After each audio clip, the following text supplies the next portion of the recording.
Ready whenever you. Excellent. Good morning. I would like to call the October 2025 Committee on Accreditation meeting to order. If our staff could please call roll call.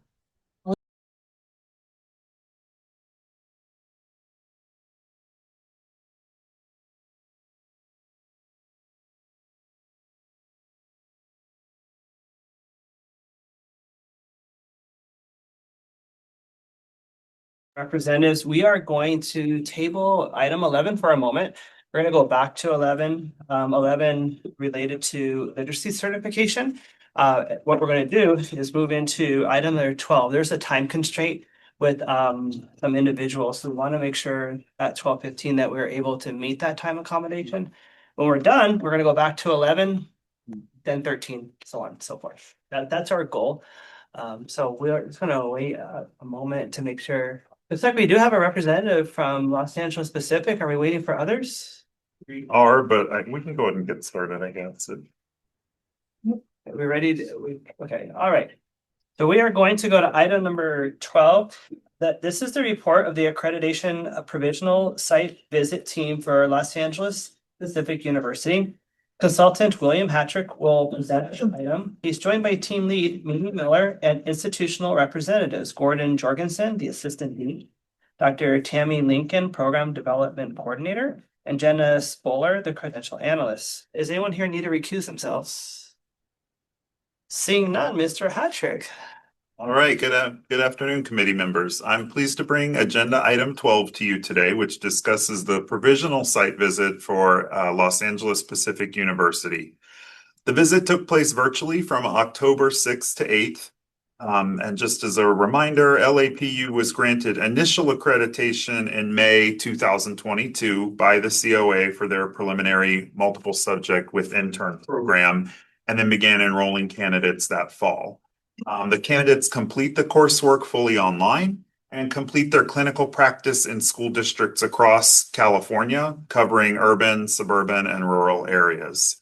I'd like to thank the program leadership from LAPU for their preparation for the visit, their quick responses to requests for more information from the team during the visit, and their support and organization of all the interviews that the team got to do. The team, I'd also like to thank. They did a thorough job of looking at all the common and program standards thoughtfully and the evidence provided by the institution. So I'll now turn it over to our team lead, Mimi Miller, to provide a little bit more information about LAPU and discuss the findings from the visit. Good afternoon, everybody. Before I report the findings, I would like to share some of what our team heard during the visit. During interviews, current candidates and program finishers commented that due to life circumstances, they would not have been able to become teachers without access to this online program. But just beyond access alone, we also heard many favorable remarks about the personalized support and care that LAPU provides. And that's true even in the online asynchronous learning environment for their courses. In terms of the quality of preparation, employers and site-based mentors told us that candidates and completers exhibit a strong commitment to the well-being and learning of each child. They described LAPU graduates as particularly well prepared to meet the needs of all students in diverse classrooms.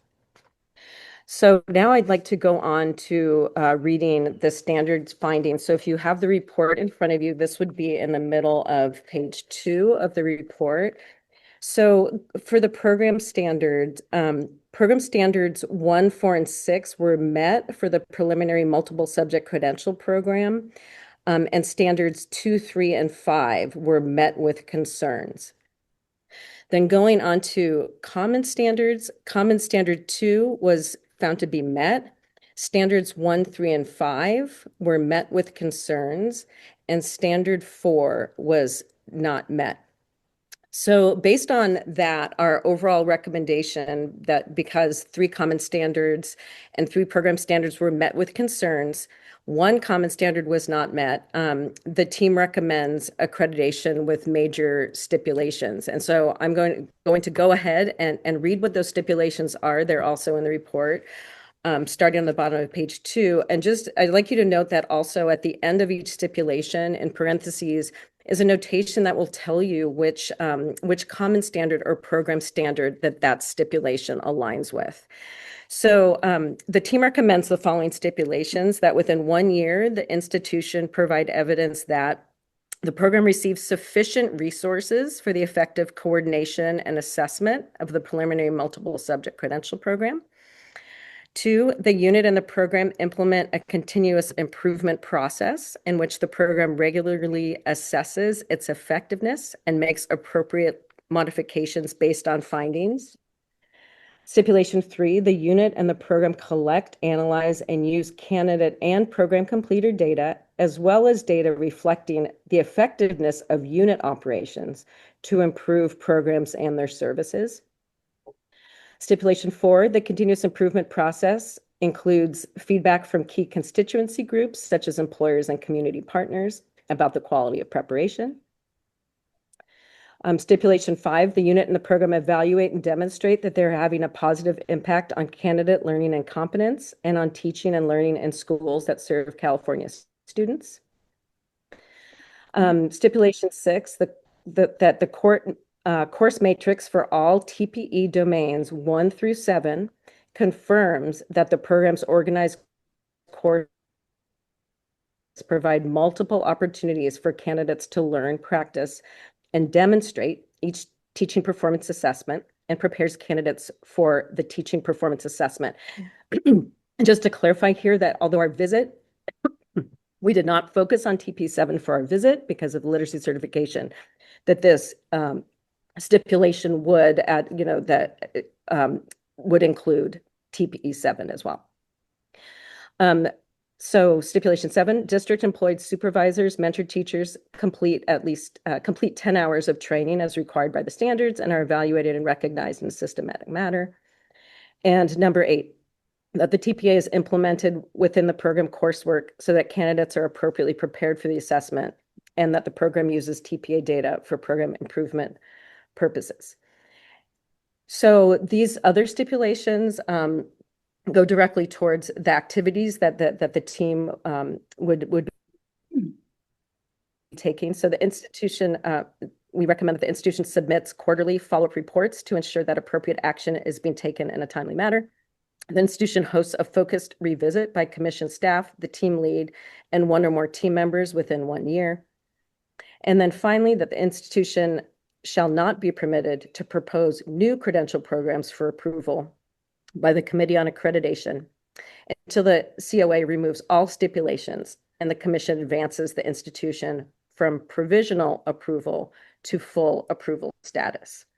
So kind of finally, in conclusion, based on these findings, the team recommends that LAPU continue to be authorized to offer preliminary multiple subject credential program with their intern option, and that they're able to recommend candidates upon satisfactory meeting all those requirements for the multiple subject credential.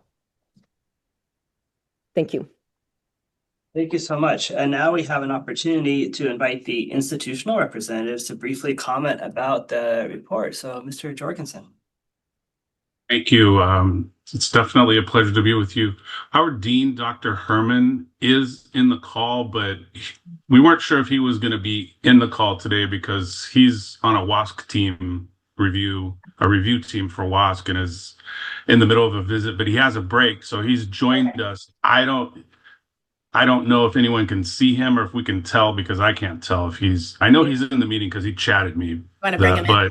He's coming. Okay. He's being brought bringing in. him in right now. Perfect. Awesome.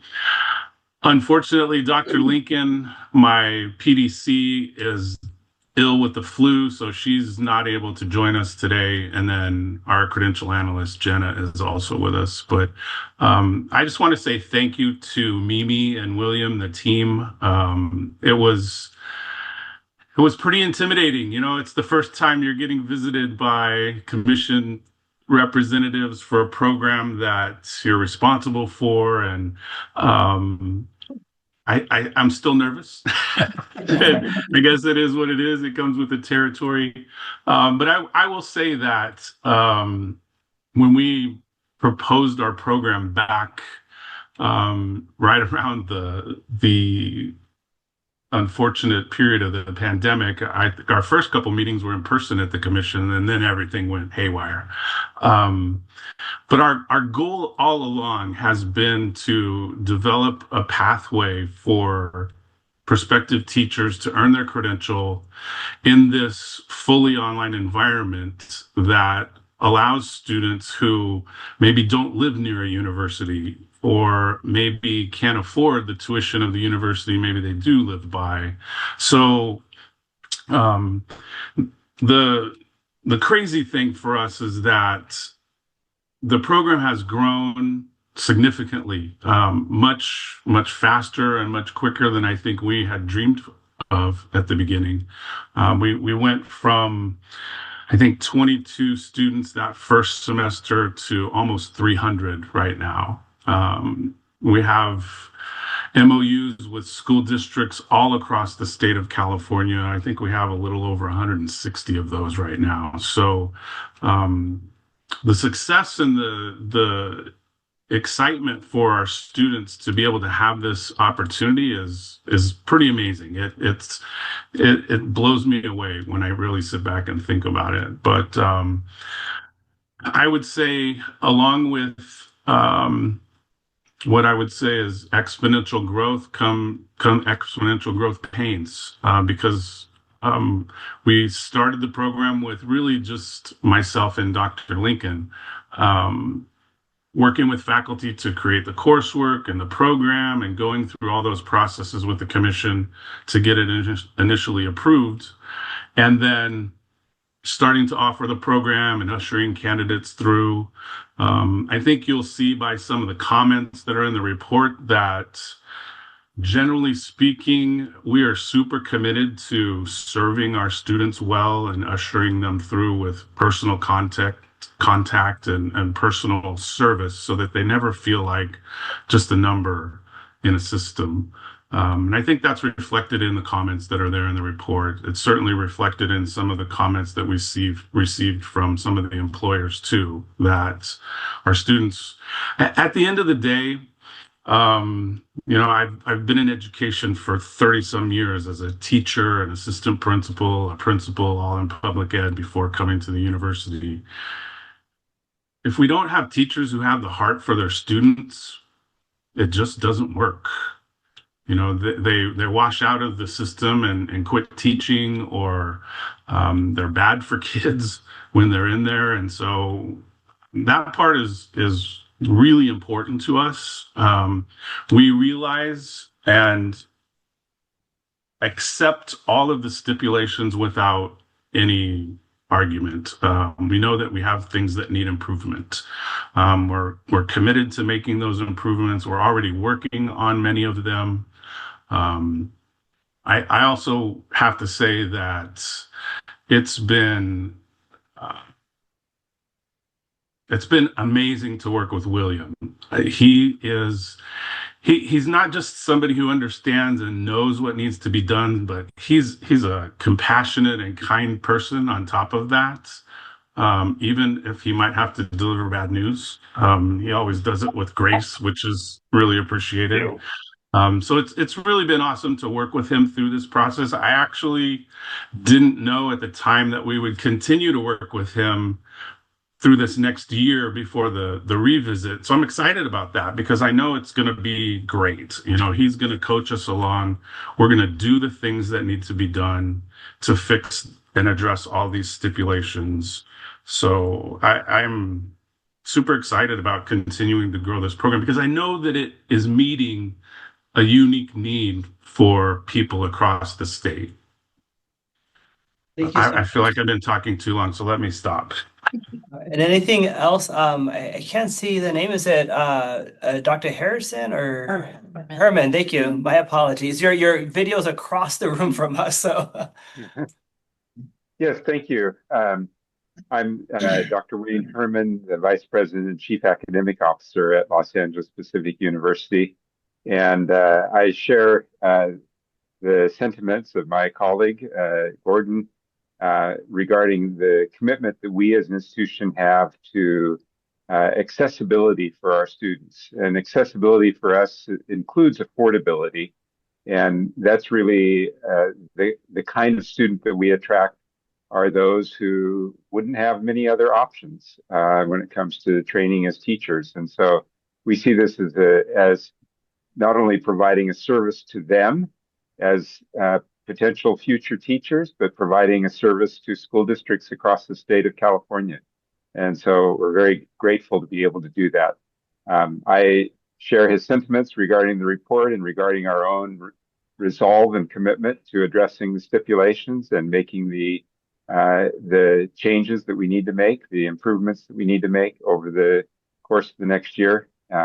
As he mentioned earlier, I'm currently in the middle of a WASC visit, and so I understand the requirements of accreditation well, and we will do what we need to do in the days to come to make sure that we are able to get the full accreditation that we seek. thank you so much. We appreciate you being here. Now this is an opportunity for any public comments. Are there any public comments on this item? There are no public comments. Thank you. Now it's an opportunity for members of our committee on accreditation. Any questions or comments you have for the institution? Yes, Member Jones. So, a couple things about the data, and maybe the team lead can help with this. Well, first, I just want to voice that I did have some concerns about the first time pass rate for the TPA, but I saw that was addressed in the, or potentially addressed in the proposed stipulations. So I'll leave that one.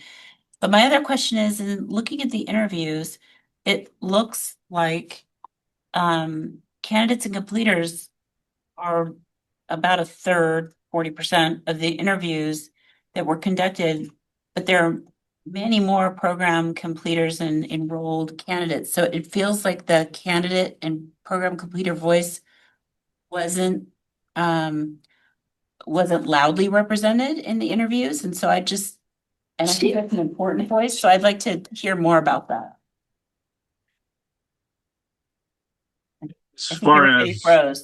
As far as what their input was, the interviewees, or our response to their comments. Yeah, it felt like that group potentially, and I don't know, I wasn't there, but it feels like that group was underrepresented in the interviewing.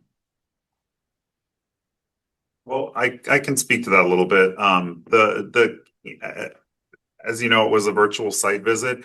The current candidates is the larger number than the completers, and it just varies greatly with these site visits. I'd say with the groups of candidates that were interviewed, it was like two groups, 60 to 80% showed up. And the team felt like confidently they heard things consistently from that group that they didn't necessarily need to get more folks to interview. Completers also a difficult group to get in, and the number was obviously lower than the number invited.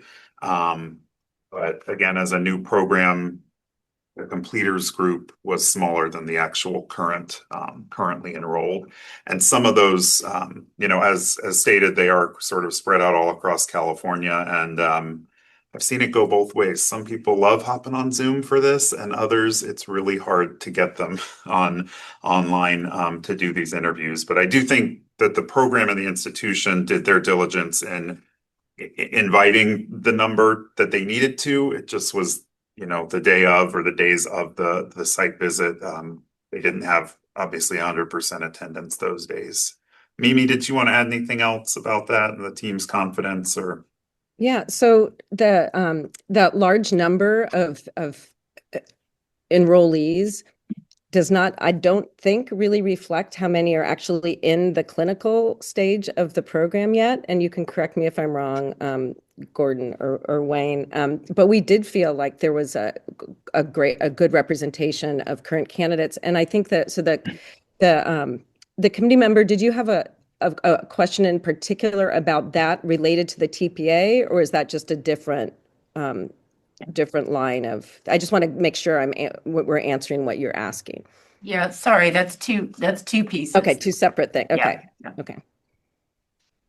So I don't know if that helps, but we did feel like we were confident in what, and in fact, I would say too, and I can actually relate this to your other question a little bit, is that the current experience of candidates around TPA preparation kind of outpaced former candidates, meaning that there have been improvements in that. I mean, my conjecture is, based on what we heard, is that if you finish the program early on, they were still building supports that are in place now, so that current candidates, so there was a little bit of a difference in that related to the TPA.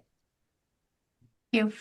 I tried to get their most recent TPA data before this meeting for 24-25 because they did have such a big growth.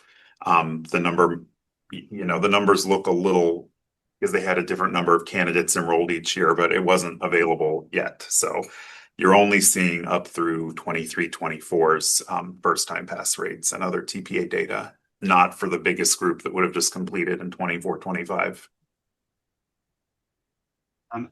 My additions to that, I agree with what you had stated before, Mimi, in terms of the numbers, and we definitely have made improvements on how we help with TPA since those first couple of years. So I do think that's reflected in the higher rates as time has gone on. So I'm confident that we're doing good by the students to help those who might be struggling a little bit with the TPAs.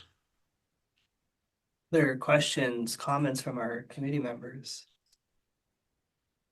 I want to add in just to the commission, to CTC staff, I can see the importance of provisional visits. And many of us in this room have written programs. And what we put on paper and what we intend to do when we open our doors sometimes shifts because there's unknowns. And this is a part of process, right? Is now that you've opened the doors to a program, we never know what the enrollment's going to be. We never know what supports have to be in place. So I think just kudos to whoever came up with the idea of a provisional visit, because this is to help ensure the institution as well as the participants have a solid program. If there's no other questions or comments, this is a action item. We have a motion.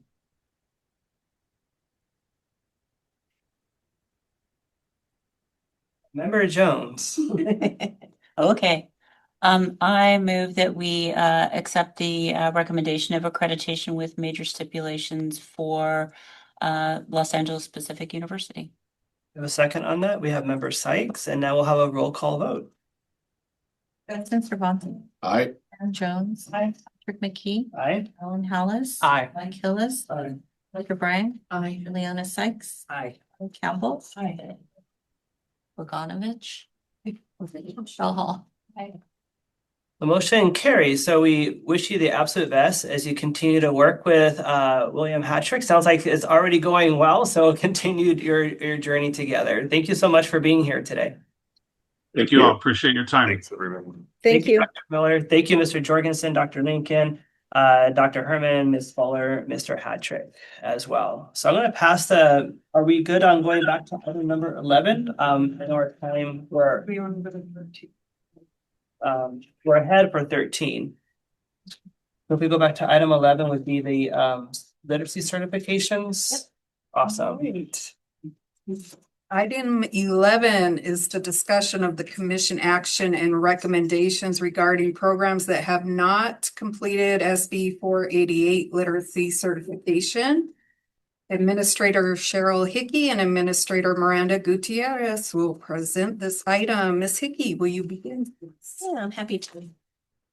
So at the last COA meeting, we discussed this plan to bring to the commission a recommendation that any institution that had not met the literacy certification by this period of time would then be referred back to this body, not to the commission, but back to this body, to be given probationary stipulations, and that those entities would continue to work on the certification process.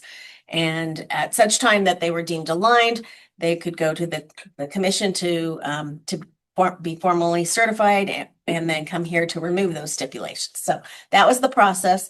We presented it to the commission. They agreed with it, so that they put that in motion. We did at the last commission meeting provide them with a whole set of additional institutions.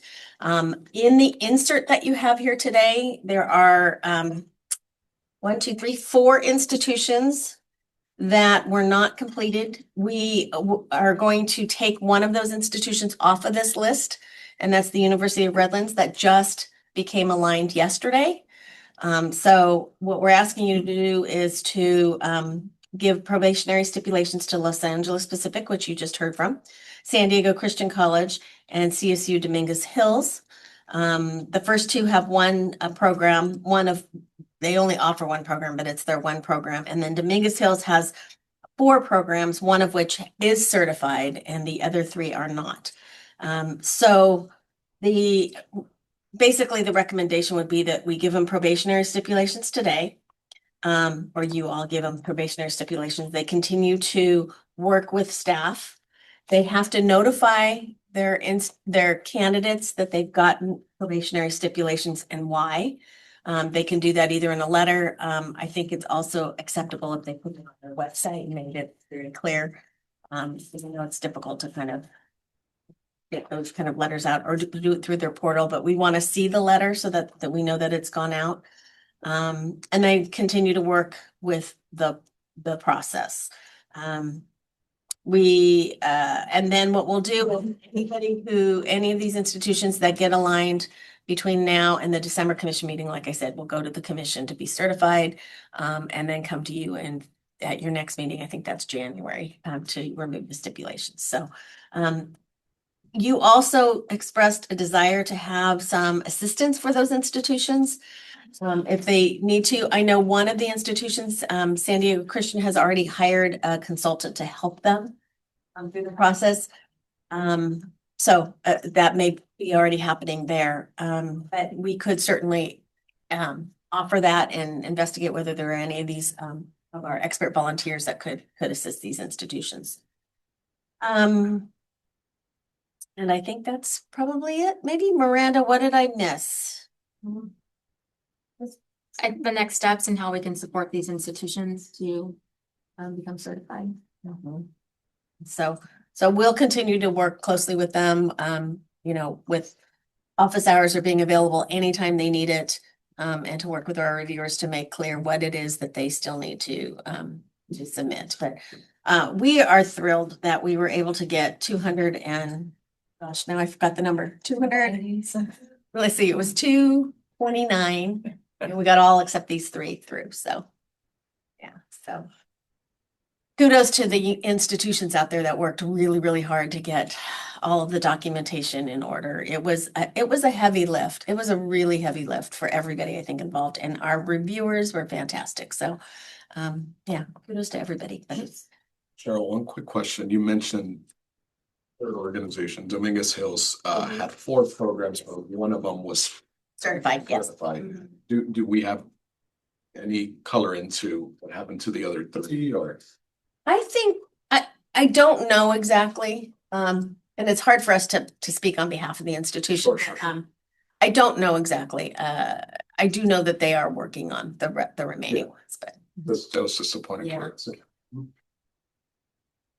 I have a question. I'm just wondering about what is the impact to candidates currently enrolled in those programs that might complete prior to those programs receiving literacy certification and their ability to receive their preliminary credential or be recommended for their prelim credential? it won't affect their ability to be recommended for the credential. I think part of the issue is making sure they're getting the curriculum they need in order to pass the literacy portion of the TPA. That's the main concern. So, you know, hopefully all of these institutions will be done by December with this process. So then we can have good confidence when they go into the later part of the semester, if they're on a traditional semester, that they're getting what. So just my clarification, the recommendations, looking at the chart, if we are going to make a motion with probationary stipulations, it's only with the add-on of notifying all current prospective candidates, not any of the other areas, like they can't Correct. propose, they can still propose new programs, they can Correct. still operate just that one piece. That's a great clarification, yes. And to be clear, if they did propose a new program that included the literacy standard and TPEs, they would have to respond to it. They would have to meet those. Excellent, yeah. Thank you for the having this printed out. Using it a lot today. Yes.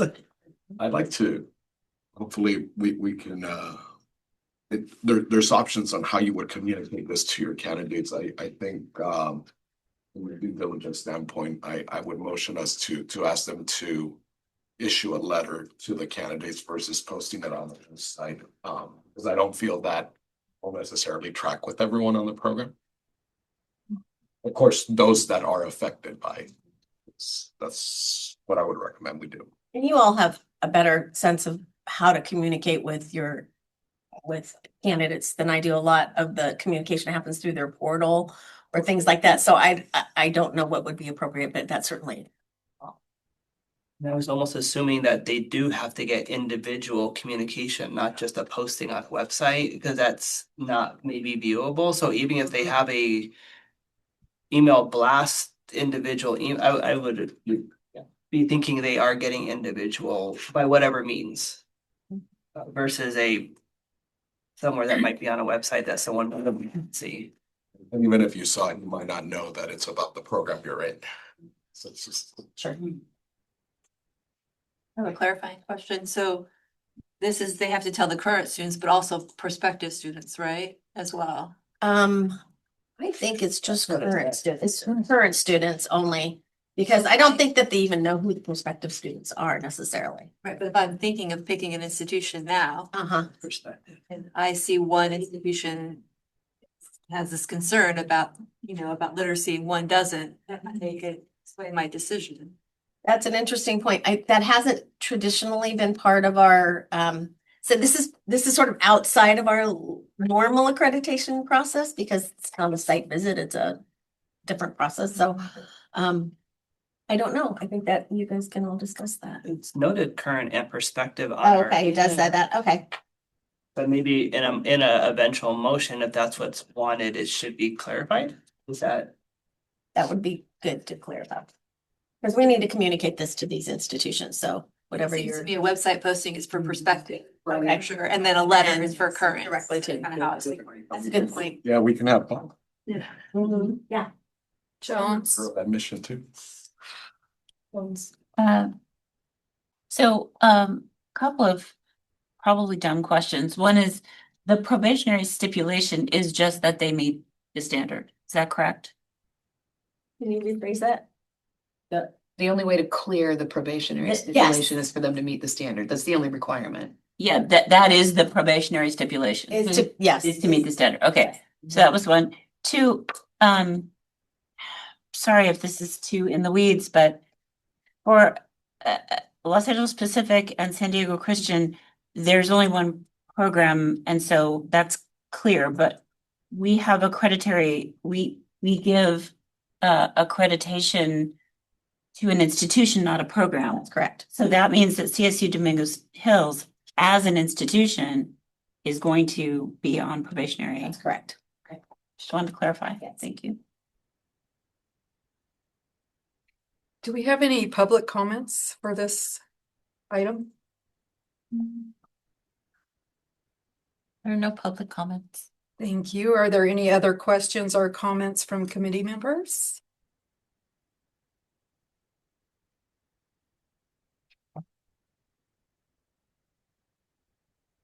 Okay, this is an action item. Do I have a motion?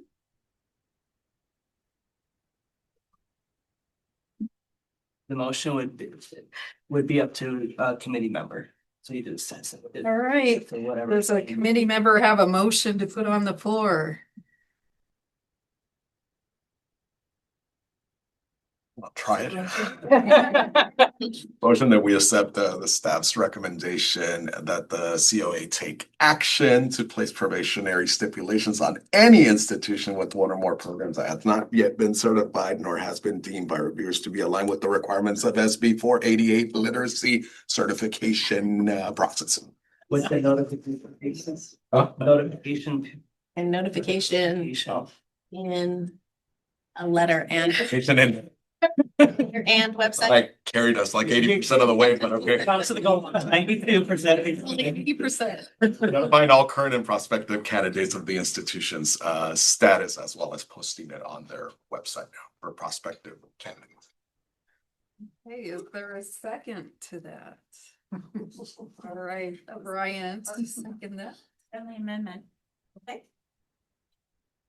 Friendly amendment is that the wording be changed to action to place probationary stipulations on any, I'm sorry, I read it wrong. I have no friendly amendment. It does say institution, it doesn't say program. Also been reviewed and we're in. I censor myself. Are there any other friendly amendments? Okay, we will now do a roll call vote. Staff, please call the names for the votes. Justin Cervantes. Aye. Ann Jones. Aye. Patrick McKee. Aye. Ellen Hallis. Aye. Mike Hillis. Aye. Micah Bryant. Aye. Brianna Sykes. Aye. Bonnie Campbell. Aye. Jessica Bogdanovich. Aye. Michelle Hall. Aye.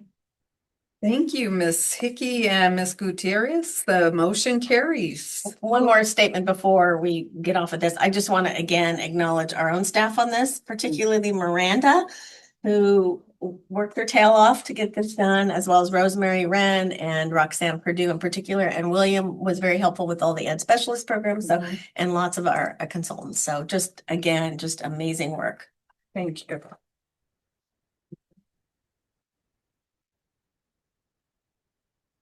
Okay, we are now moving into item 13. Let me. Are we ahead of, do we know that we have people though? That's a good question. Let's ask. 10 minutes ahead. See. He might. I think Michelle and Cheyenne are looking. Other than Bringing them in. All right. Yeah. They will look familiar. Welcome back.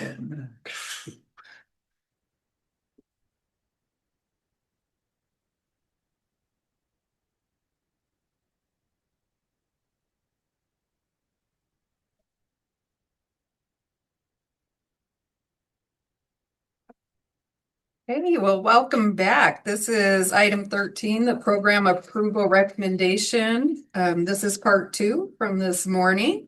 Program approvals. This is the second part of the program approval recommendation and is for action.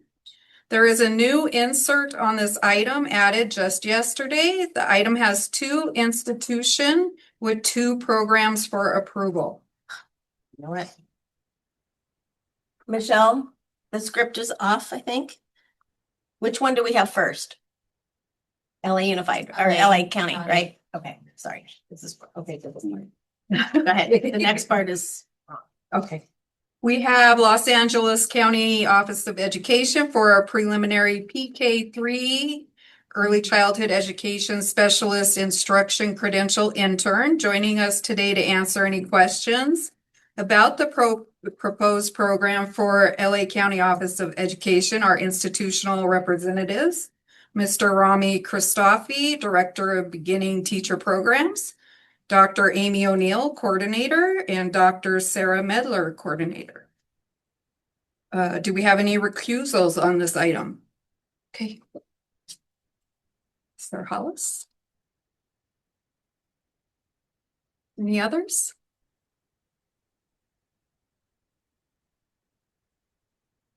Right.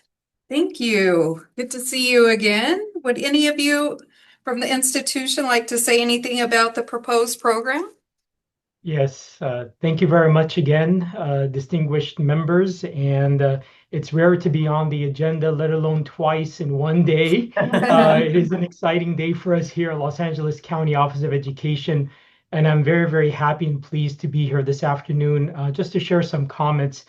The Los Angeles County Office of Education's beginning teacher programs is uniquely positioned to launch a PK3 Early Childhood Education Specialist Intern Credential Program, given our longstanding history of excellence in preparing and supporting educators across Los Angeles County. Building upon our proven track record and robust infrastructure, this program will strengthen the educator pipeline and directly address the persistent teacher shortage in early childhood and primary grades. With strong partnerships across local districts, charter schools, and community organizations, LACO's expansion into the PK3 early childhood education space represents a natural progression of our mission to ensure equitable, high-quality education for all learners. The 2-year job-embedded program aligns with state-adopted PK3 program standards and teacher performance expectations, offering candidates a comprehensive pathway that integrates coursework, clinical practice, and performance assessments.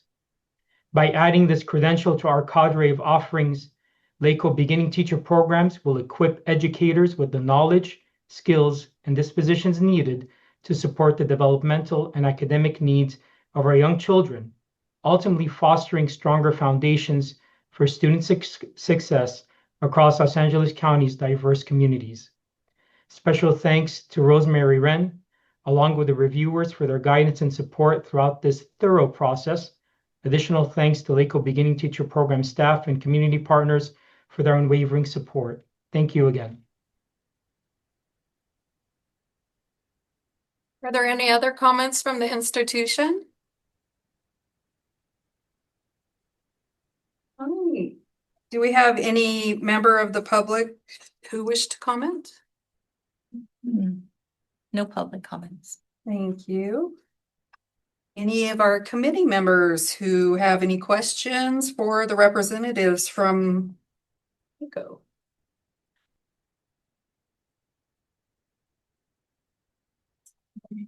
Yes, thank you for this proposal and for making a second stop here with us. A question on partnership work beyond school districts, charter school organizations. I'm thinking, since it's a PK3 credential, it's relatively new. Conversations with higher ed partners. I'm thinking universities that offer child development programs, even community colleges. Just thinking recruitment holistically to really align intentionally so that these folks, when they're ready for your job embedded internship, have cleared things like subject matter competence and so forth. Just curious as to the thinking around that in your design process. Thank you. I can let Drs. Medler and O'Neill respond to that portion of the question.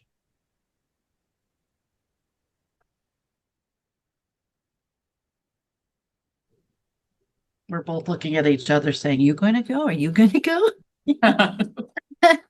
Thank you. That's a excellent question, and something that you look at and go, oh my gosh, we've been doing this for 1.5 years. That's crazy. But something we looked at, excuse me, obviously when we were writing this, but then also now as we start to look and say, okay, it's time to get this thing ready to go for next year. And so we were very fortunate being at the county office that we have a wonderful Head Start program. And so, and Rami can speak to that a little bit more as well, but we have been working with them in tandem for over 1.5 years. So we already have made connections with local community colleges, as well as a cohort that Head Start has been working with for those 24 units for those early childhood subject-specific items or subject matter items. We also are working now with Elwyn, and I'm terrible with acronyms, so Rami can probably help me with that one too, as far as creating pathways.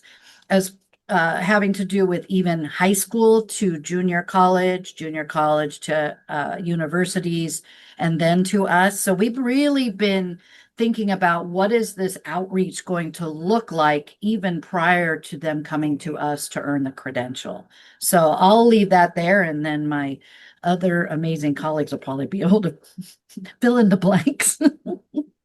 Yeah, the only thing that I would add is we've also been collaborating with other county offices of education who are either already approved or working towards approval, so that we can align best practices, share what's learned, and best meet the needs of our future candidates.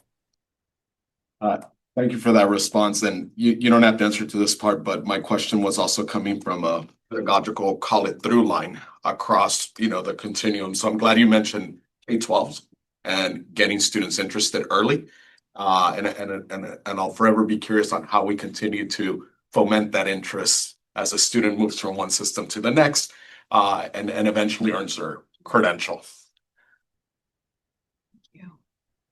Other questions or comments? All right. Do I have a motion to approve the preliminary PK3 ECE specialist instruction credential intern for Los Angeles County Office of Education?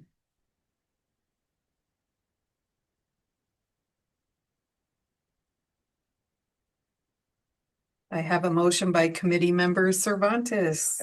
I motion us to grant initial accreditation to LACO in offering the preliminary PK3 ECE specialist instruction credential. Do I have a second? Thank you, committee member Hillis. Can I clarify, you mentioned intern? Intern pathway, yes, of course.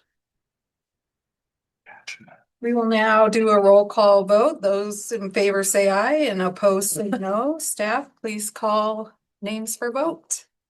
Dustin Cervantes. Aye. Ann Jones. Aye. Patrick McKee. Aye. Mike Hillis. Aye. Malika Bryant. Aye. Juliana Sykes. Aye. Glenn Campbell. Aye. Jessica Pagonovich. Aye. Michelle Hall. Aye.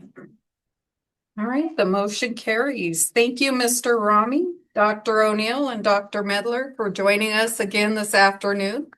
We appreciate your time and congratulations on your program approval.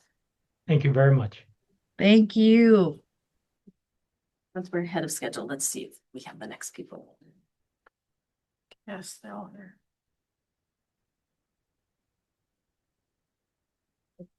They're here for bringing them in. Oh, great. So just give them 1 second to bring everybody in.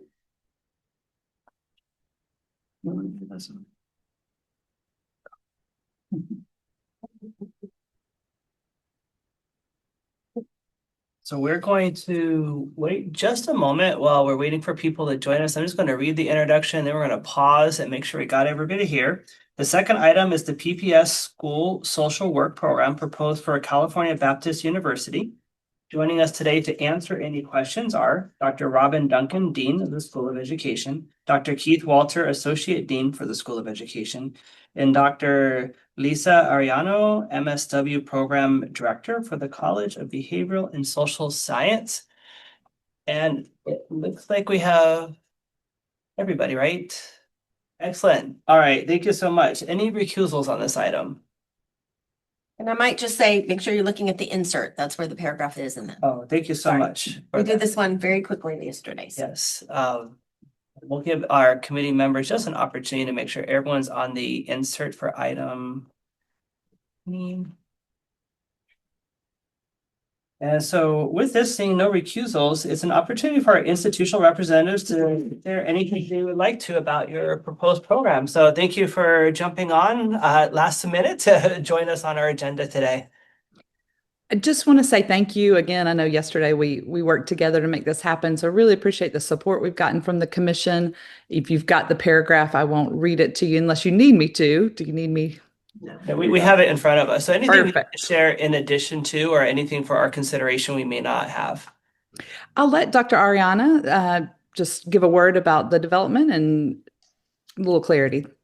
Hi, yes, thank you. Thank you for having us and for reviewing our proposal. Our MSW program is a fairly large program, and we have been working over the last couple of years to develop pathways to different sectors. And this last couple of years, we have been working with the Office of Education for a school social work pathways grant. And so we have been placing, several students in schools and districts in our area to promote that pathway. And so this offering the PPSC would be, a great thing for our students that are looking to go into this field that I know is underrepresented. And so thank you again for considering our proposal. Thank you. And Dr. Walter, anything else you wanted to add on? No, I would just like to echo the thanks to everybody who worked on this, both the reviewers and at the commission. Excellent. Thank you for that. At this time, is there any member of the public who'd wish to make comment on the item?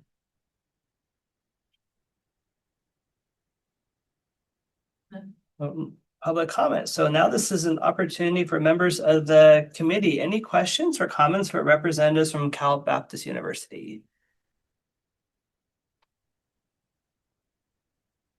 Don't see that there are any. So this is an action item.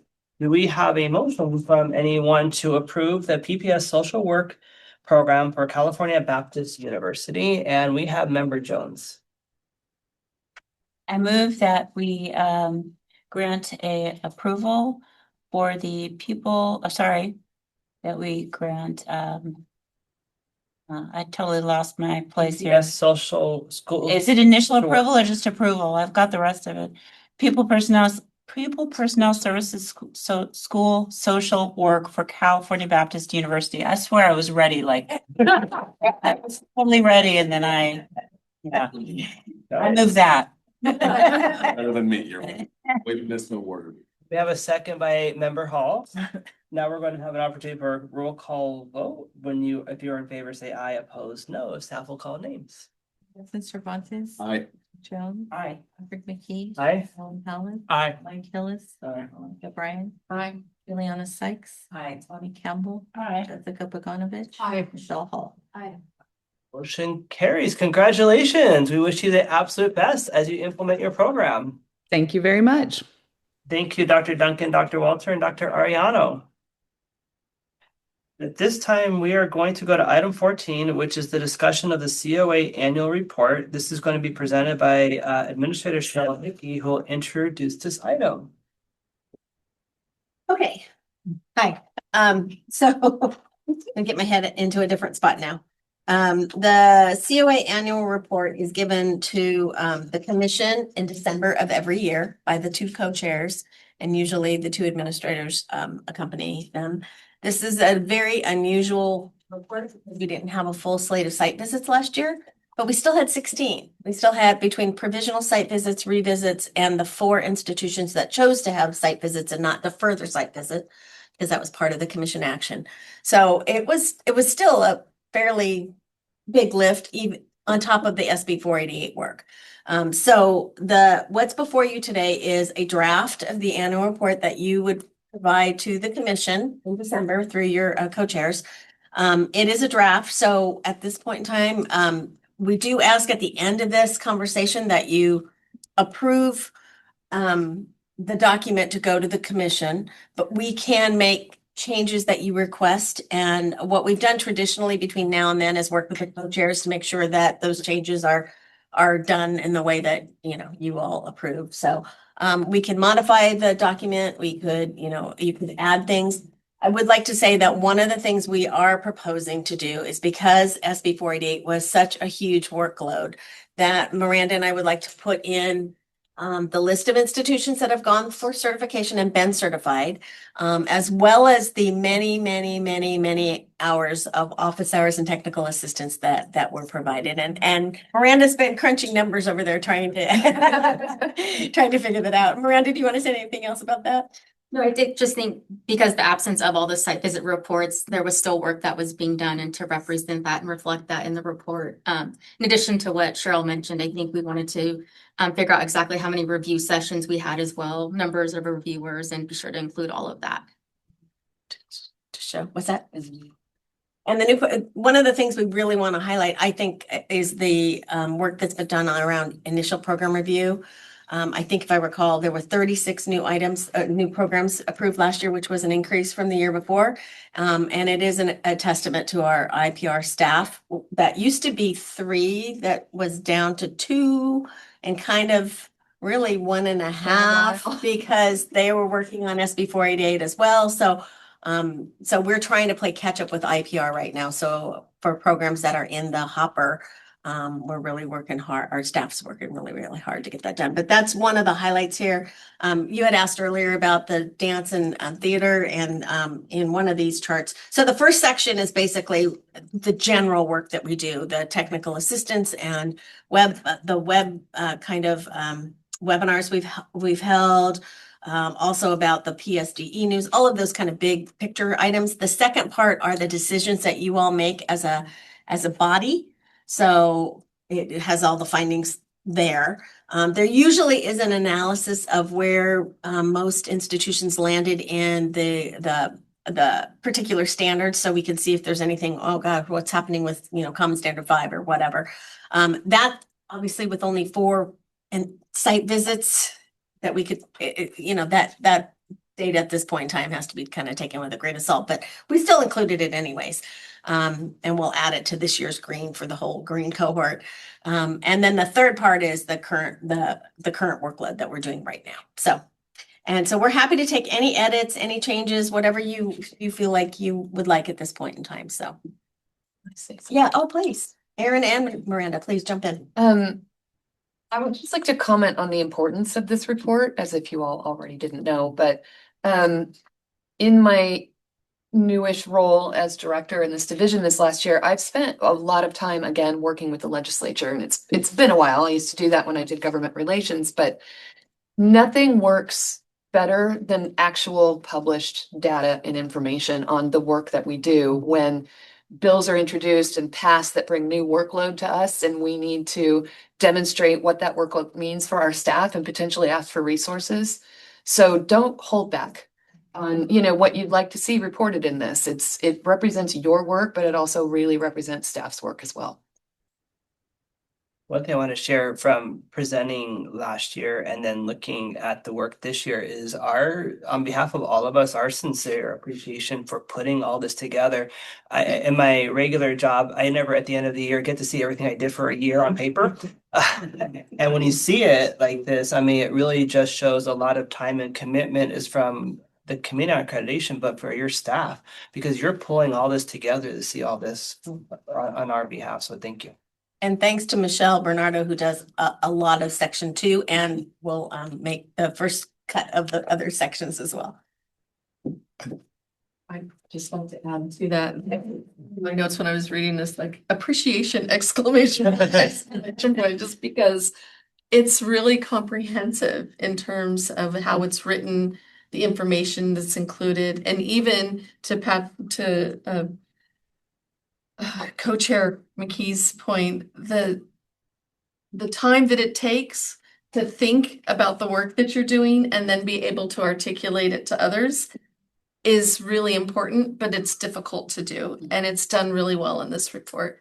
And so I would say, as much as possible, really emphasize the literacy work, because that really has had a tremendous impact on all of you. We've seen it in different ways, and that definitely needs to be elevated, in my opinion.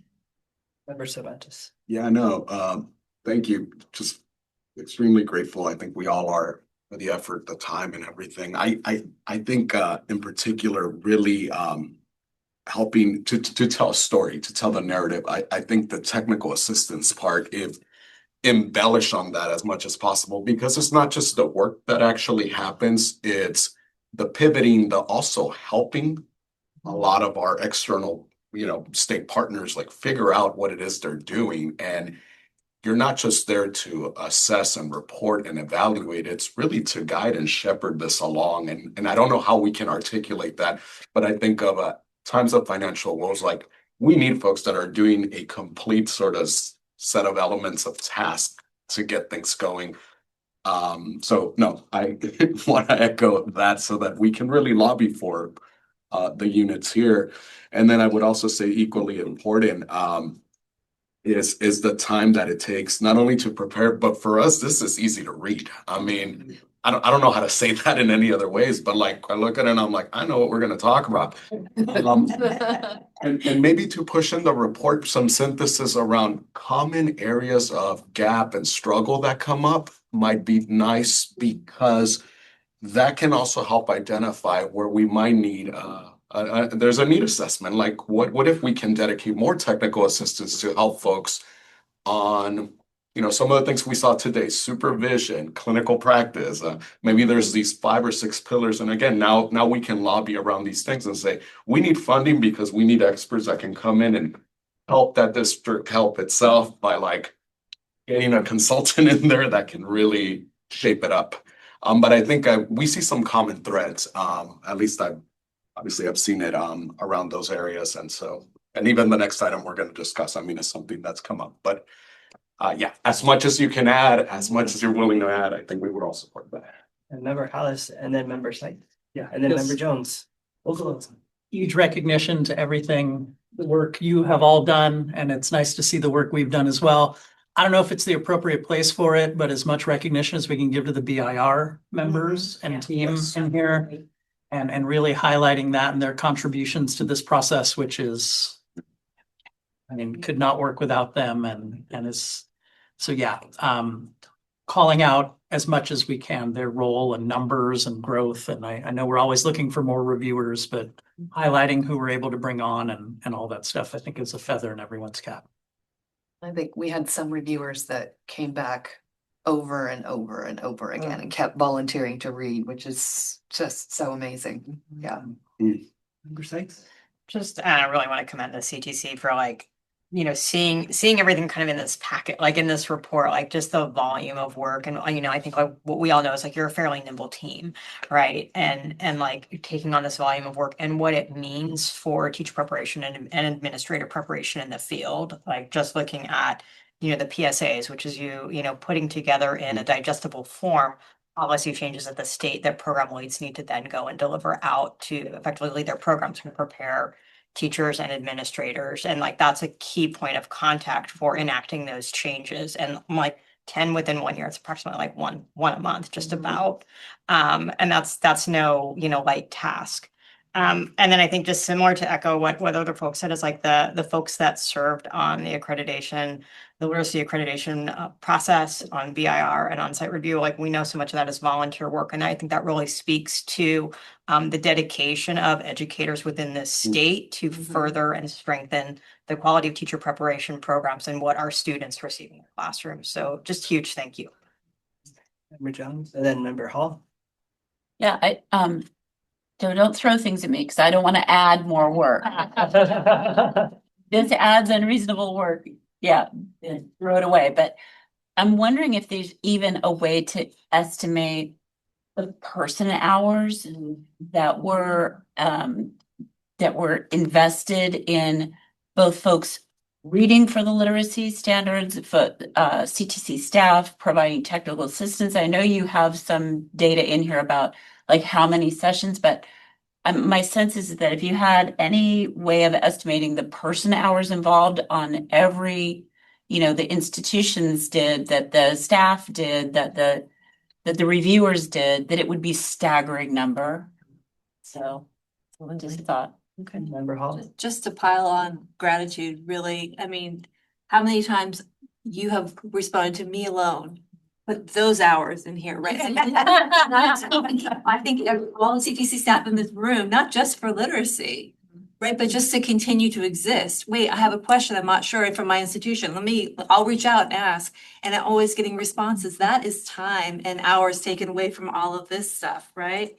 Not just the presenting of the webinars and all the training on literacy, but the preparation for all of that. The numbers of questions at the end of those webinars, we'll get back to you, right? And then coming back to everybody with here's the answers to all of these random questions that you had, 45 questions at the end of every, it's staggering. And the same with the the BIR, and I mean, all of these things. It's really staggering. Member Sykes. I have one more comment. I think like here we are looking at sort of like volume and numbers and time and I think the other part, and I don't know quite how to capture this, but thinking about the literacy certification and as a program lead getting, the call from you and being able to have a Zoom meeting to look at like where revisions were needed. That was a huge piece. Like that personalized touch, like helped us as a program make necessary changes to bring that certification to completion and get it approved. And that was a newer experience. I haven't experienced that before in other, pieces that we had to get accomplished, at through the CTC. And so I just want to highlight that was a very important part of that process and recognizing that it took extra people hours to do that. And again, I don't know how to capture that personalized touch, but it made a huge difference in terms of the quality of what we were able to do in that literacy certification and get that completed. I agree. We wouldn't be at down to 4 without that, I don't think. Member Campbell. Yeah, I was just thinking about the rich qualitative data you would get. I don't know how again, but all the things that the programs say about the consultants only. I mean, just that is. I mean, it just shows you that I think that the entire field feels what you just described, and I don't know how you capture that qualitative data, but maybe there's a way to do it.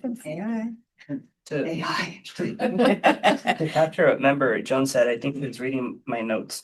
Because the total hours, but maybe it's also by like total staff, because there's volunteers and staff associated with every site visit. So the total number of days, the total number of hours. But I'm also gonna say don't add added work, but maybe for the future, creating a chart for next year's report. And even qualitative, we hear it at every single meeting of appreciation, adding some quotes, because we had quotes in when we did site visits. We would put words from the field in, and that's the way. But I also want to capture, Francis and Hart are over there. Like on page 15, induction websites, the induction email boxes, more email boxes than are even listed on here. And they get back within hours. And then the Cal APA, they get back within hours. It's absolutely amazing. The response, it's not just having a mailbox, it's the response time on each of those mailboxes. So I'll multiply how many questions I ask. But I would also throw in that they've been committed to the induction conference this year, because Francis and Bart have been to every single one of our induction conference planning meetings, and we wouldn't be where we're at, even getting people to attend if it wasn't for their involvement. So I think that could be showcased somewhere in there as well. And they do other conferences. So whatever other conferences people pull them into. See you next week. Yep. Week. Well, thank you. This is very encouraging that the hard work of staff and BIR members is acknowledged. So really appreciate that. And those technical assistance one-on-one sessions for SB 488 were like, they were essential. There was no way that, when you get that feedback back in written form, you always understand what that means. So it was really important for our staff to hear from the reviewers what they were looking for, and then be able to answer those questions from the institution. And I agree. I just saw that from the very beginning. We have to do this. We have to get on the phone with people and just start talking through what the reviewers didn't see or didn't see. So I'm glad that worked out.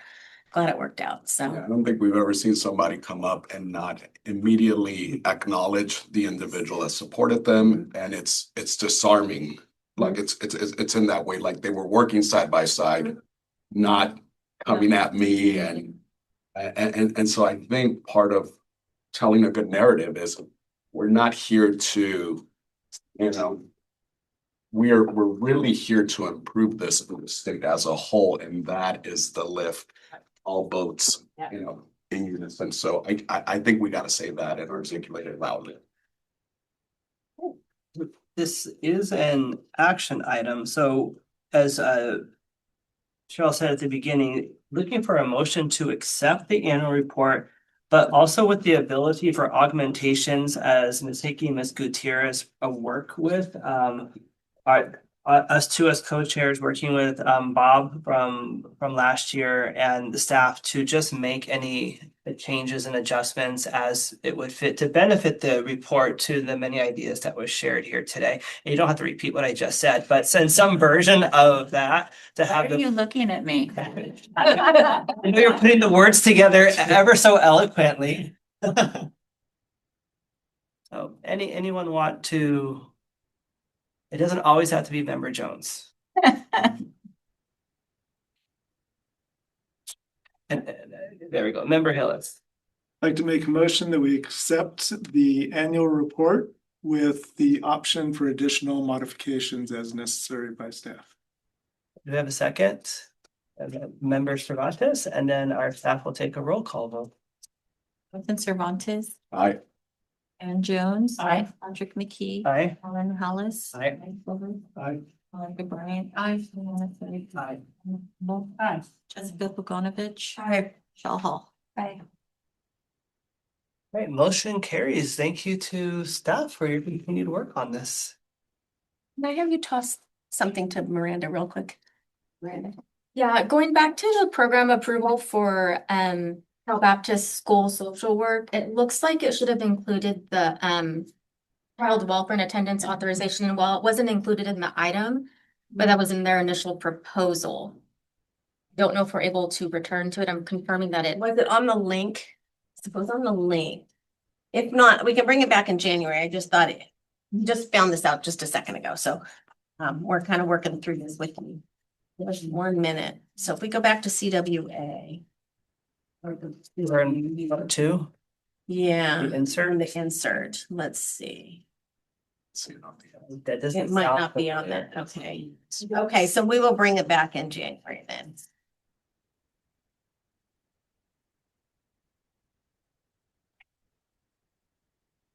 So I know item 15 is going to be a discussion. Is there a request for a break before or stretch break? Are we ready to move in? Stretch. All right. You want a stretch break? I'm the only one who wants to stretch, but. Hey, how about 5 minutes? Stretch with me. Stretch. 130 people stretch. And you know what? It's okay because the rest of us probably want it, just didn't want to say it.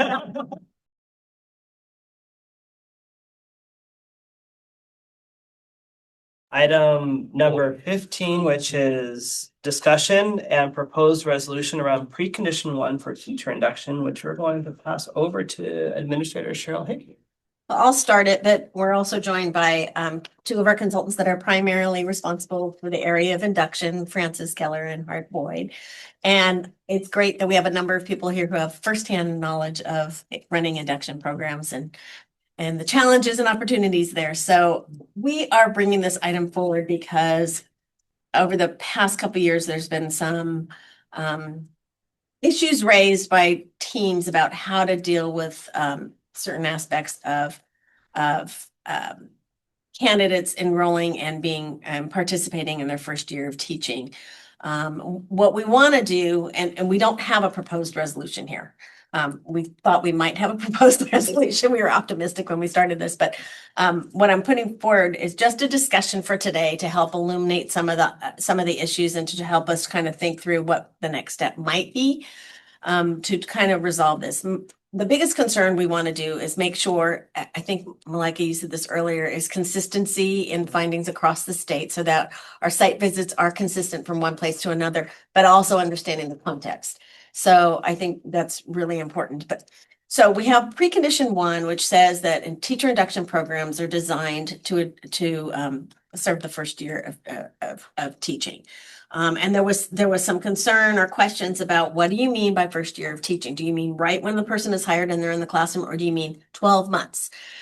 So we've had a couple of conversations about that. And I will be honest with you that I went back to our leadership who have been here since the very beginning of induction, when it was BITSA, way back when, and to verify that the commission's intent has always been, since that it's defined as right away when a person is hired. That is when they need the induction program most of all, is as soon as possible when they first get in the classroom, regardless of when that is during the year. So keeping that in mind, there are realities that you all face, and programs face, late hires or people that are hired throughout the whole year. Perhaps you're in a consortium and you all your partners haven't given you all of the possible names that are hired throughout the years.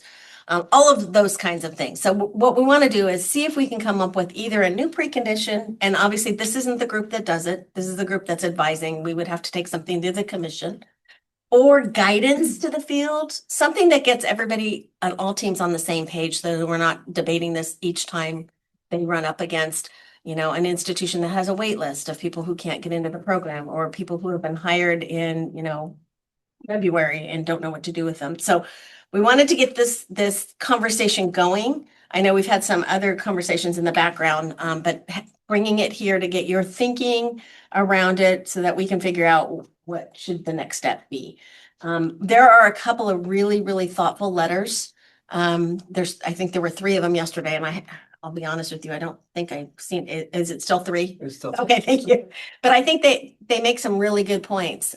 So I just want to just open it up, and I don't know if the 2 of you want to jump in and add anything to that, or Aaron or whoever, to just the opening.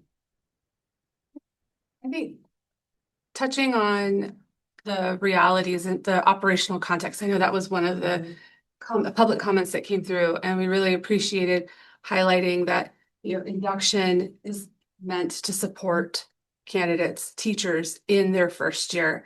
But the operational context of institutions that offer commissioned approved programs is something for us to be thinking about. And when it comes to, I'm a consortium in a county office of education versus a consortium that is local educational agencies working together, or I'm a charter network, or I'm an institution of higher ed.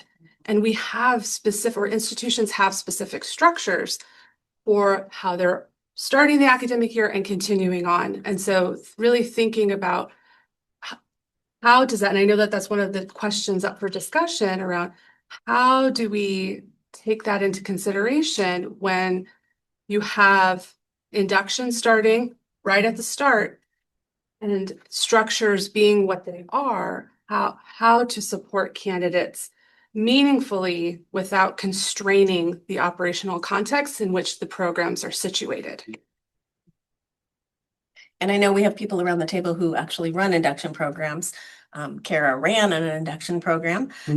So, just opening it up for thoughts, and how we might do this. Again, like I said, from an accreditation standpoint, it's making sure teams are on the same page so that, we don't have one going in this direction and one going in this direction. So that's sort of the main concern. And if it turns out there's nothing we need to bring to the commission, that's fine too. We just need to figure out how to address this. I think it goes to spirit. And I just want to touch base because Francis and I met a lot about this. And reading those letters, I think capture every single thought and word. Everyone's in agreement that in best case scenarios, someone hired in August, September, October, they get started. It's what happens. I only say October, maybe August, September. After that, especially institutions of higher education or other programs, it becomes increasingly difficult. But the spirit is, if you get hired, we're going to start you right away. But then there's a system. We're going to enroll. There's active enrollment that we're going to get you started to the next cohort. We haven't forgotten about you. You're there. But to say that you have to, in any operations, you have to have a rolling enrollment, it becomes mentor training. It becomes the feasibility of implementation. So it's much like we always see it. What's the spirit of something versus what is actually required by the letter of the law, because implementation of a rolling just doesn't work. So no, I'm completely with you on that. You got me thinking about one, regulatory clarity, right? Implementation, and also equity access to mentoring. On the equity access part in particular, I wonder if we have data that sort of lets us see which candidates are most likely to be delayed in induction enrollment. Is it by credential type, geography, region? And I say that because of the unevenness of access, right, can undermine equity goals. And I think a lot about those hard to fill positions where we really want to do low incidence credentials, for instance, special ed, where we really want to find a way to continue to systemically like show up. When I worked at the university, that was part of it for me. It's like, where can I give you the hottest handoff with that district and so forth. Part of it was pushing our faculty members. I needed to serve on these bits of programs. I needed to be part of that consortia that someone mentioned of Baldwin Partners, you know, the San Gabriel Valley one that I was a part of.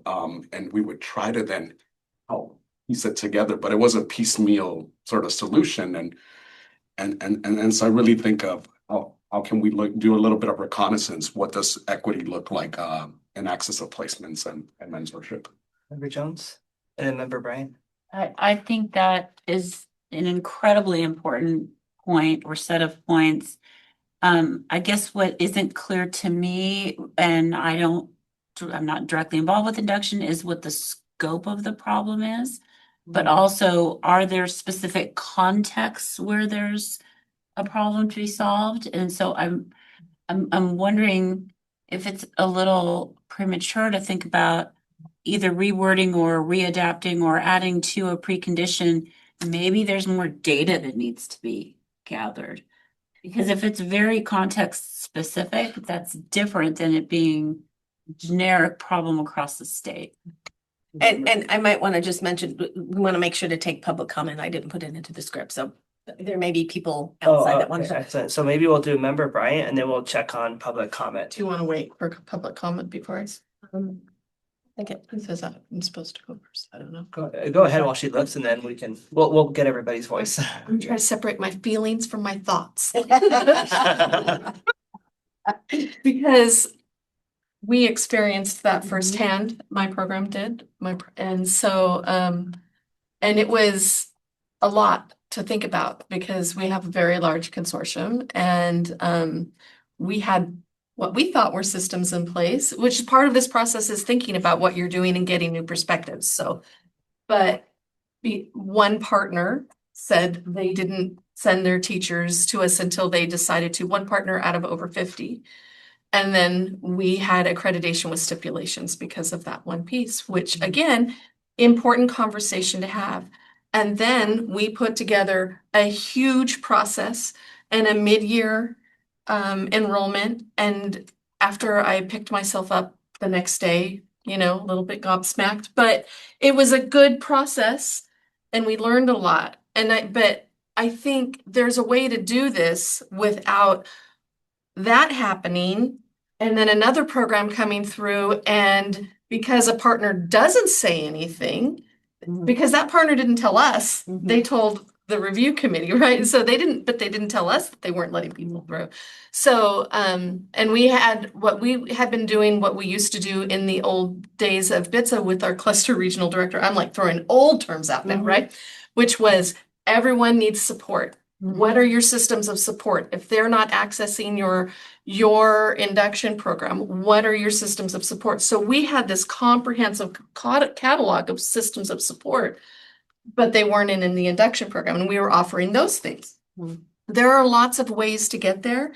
And so my wondering is if there needs potential, or there could be potentially a focus on the outcome. What is it that we're looking for this experience for new teachers? There are a lot of different pathways to get there, but we need to ensure that in one area, because somebody says, I don't have capacity, or I don't know how to do it, or I'm not sure where to go or what to do, that you have high need teachers or teachers who aren't sure what to do next are being left without access to resources and support. And in other areas, teachers are getting everything they need. So it's really about a systems approach. What are we doing to ensure that across our entire system, teachers who are new to the profession are getting what they need when they need it, so that in the long run, their students are better off, which is why we're supporting the teachers. We want to support the adults so they're okay, they're healthy, they get what they need, and in turn, they do the same for the students they serve. So in terms of looking at this from a systems approach, it's what works in the context of the programs that I work with is not going to work in the context of programs that are around this table or across the state, but there are through lines that are the same. And I think we need to look at what those through lines are. And look for those areas that are similar and link it to the outcomes we're looking for.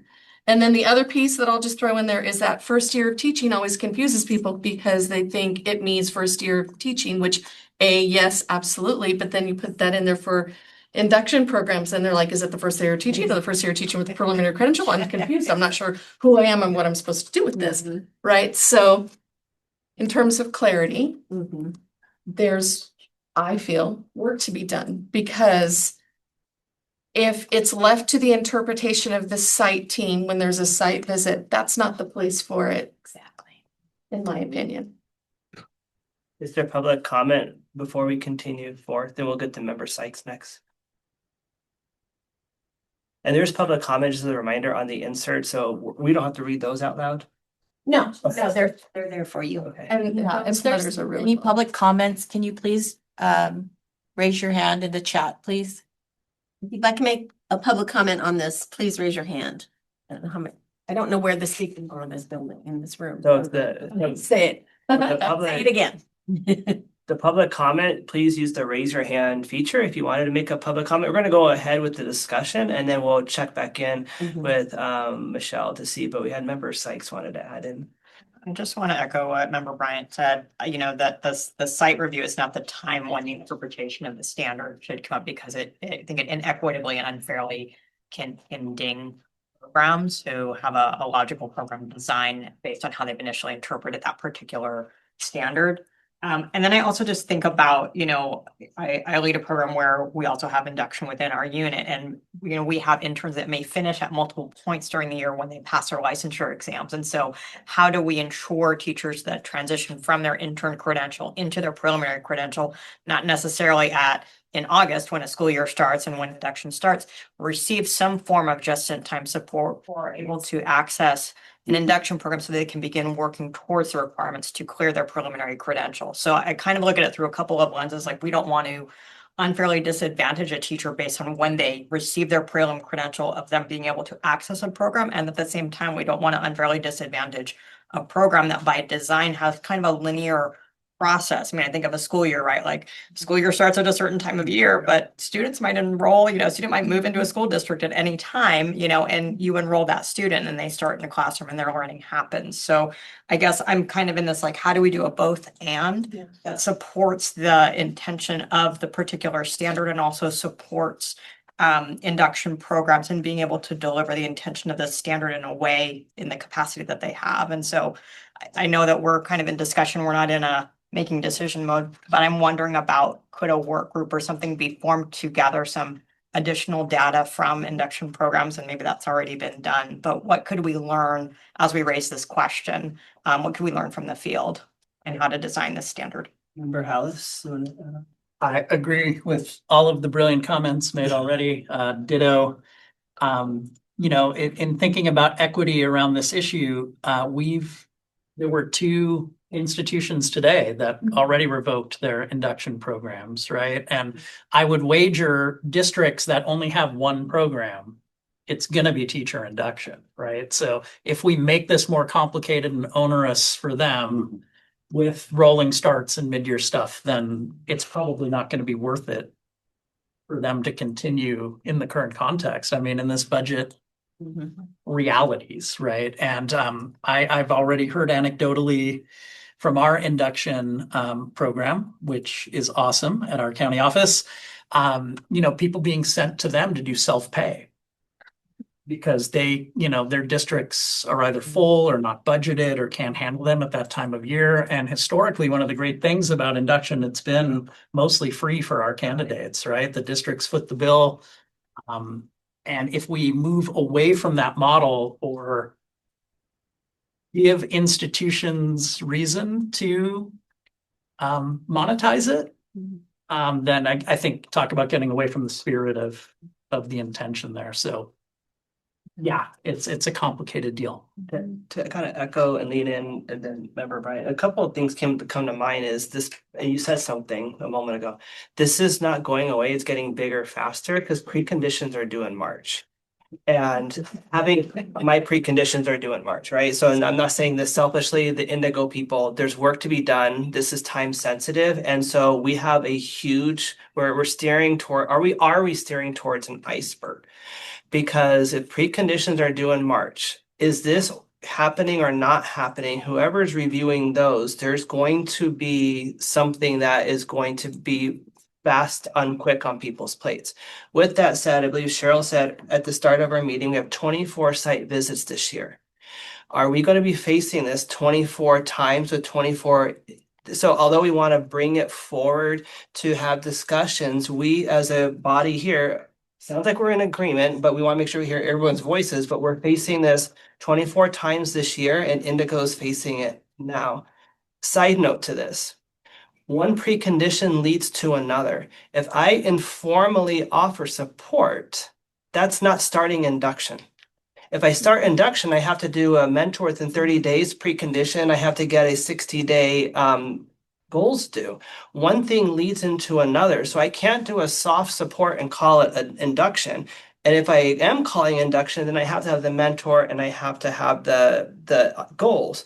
So it's if and an if and an that we can't make a decision on one because we need, and I don't have the other ones memorized, but we have to make a decision on precondition 1, creates a precondition 3 and 4 have to go along with the precondition 1. And I had those 3s and 4s wrong, 2 and 3. Okay, something like that. So it's like this, and only because I'm working on them now, I don't have the numbers, but I think this is important. But then there's a legitimate reality. I do not think anyone's trying to do something wrong, but preconditions are like 30 days fix, or it becomes something wrong. It's a harder hit to a program than, hey, this is something we can work on. So I have concerns and worry that I'm not saying my own voice. This is what I'm hearing. So I know your hand was up. I wanted to share that. Go ahead. My hand can wait. Because I think the other piece of this is that a lot of times when people are thinking about this issue, it does come about from what they've seen, either what they've experienced or they've seen their colleagues experience from the site visit. Where it has been an issue, it either is or it isn't an issue, right? So it creates anxiety. And but one of the unexpected blessings of that experience for us in our program was we figured out that some of the places where we were saying this can't happen, we can't do this, it had to do with how our system was structured and not because of what could be, if that makes sense. So a lot of times but that's bigger thinking and bigger, it really forced us to think about setting all of that aside and thinking about, here's the outcome we're looking for. How do we redesign what we do to meet that outcome? Which is why I was talking about outcome-based thinking as opposed to rigid systems and structures, like you must do this, you must do this, you must do this, right? It's much more about like, what is it that we want to ensure happens? And it's there, we want teachers to be supported, but I think there might need to be a little more specificity there in terms of what that might look like in order to help provide some guidance. So either if it's guidance tools for programs and site teams, whatever that might be, if it's not a revision to the precondition for now, but ultimately everyone wants to do, I think, a good job. It's just that this is currently open to interpretation, and that creates challenges. Oh, and Hart, and I know Cheryl wanted to say something, and Kara. We need numbers. A popular topic. Just to make one more point, just to kind of build on what you were saying, Chair McKee, around I'm thinking about the impact that this precondition has on other preconditions and thinking about mentors, right? If we have someone coming in at a different time and we have this requirement to ensure that our mentors receive that initial 10 hours training, many programs have that happen very early on in the start of the year. So then that really kind of shifts program design around. Are we then doing an asynchronous training? Are we doing a makeup training? What's the quality of that training? Are there actually mentors out there that are qualified once, everybody has been, majority of folks are paired up at the beginning of an academic year. So I think just looking at that, what's the initial impact of this particular precondition? How is it impacting other preconditions and how is it impacting other structural pieces within a well-designed induction program of mentoring and support? I think Hart and Kara and Cheryl had a CTC perspectives on the million things we just threw out there on the conversation. Well, Chair McKee brought it up that he has his precondition submissions due in March, and I think the reason you don't see this issue come up during that review process is because we don't ask for that specific information. So precondition 1 is a design precondition. So it's designed to begin in the teacher's first year of teaching. And so programs provide that information to us, but there's no context around what they do with candidates who enroll late in the program. And I'm not sure if it's appropriate to say that this could be a potential solution, but just adding more requirements to that precondition. What is your process for providing support to late hires in your program? And then having an assurance along with that and just explaining how you are doing it until they are actually enrolled in the program. But I want to let you know that you're also not receiving that feedback because Francis and I are the ones who pretty much review all these preconditions. And we just stick to the letter of the law right now. And what we ask for is just that you show us that it's designed to be 2 years individualized support and it begins in the first year. And that's it. And then the interpretation part that Juliana had brought up, that's where it comes to be an issue, is during the site visits, not during the actual review process.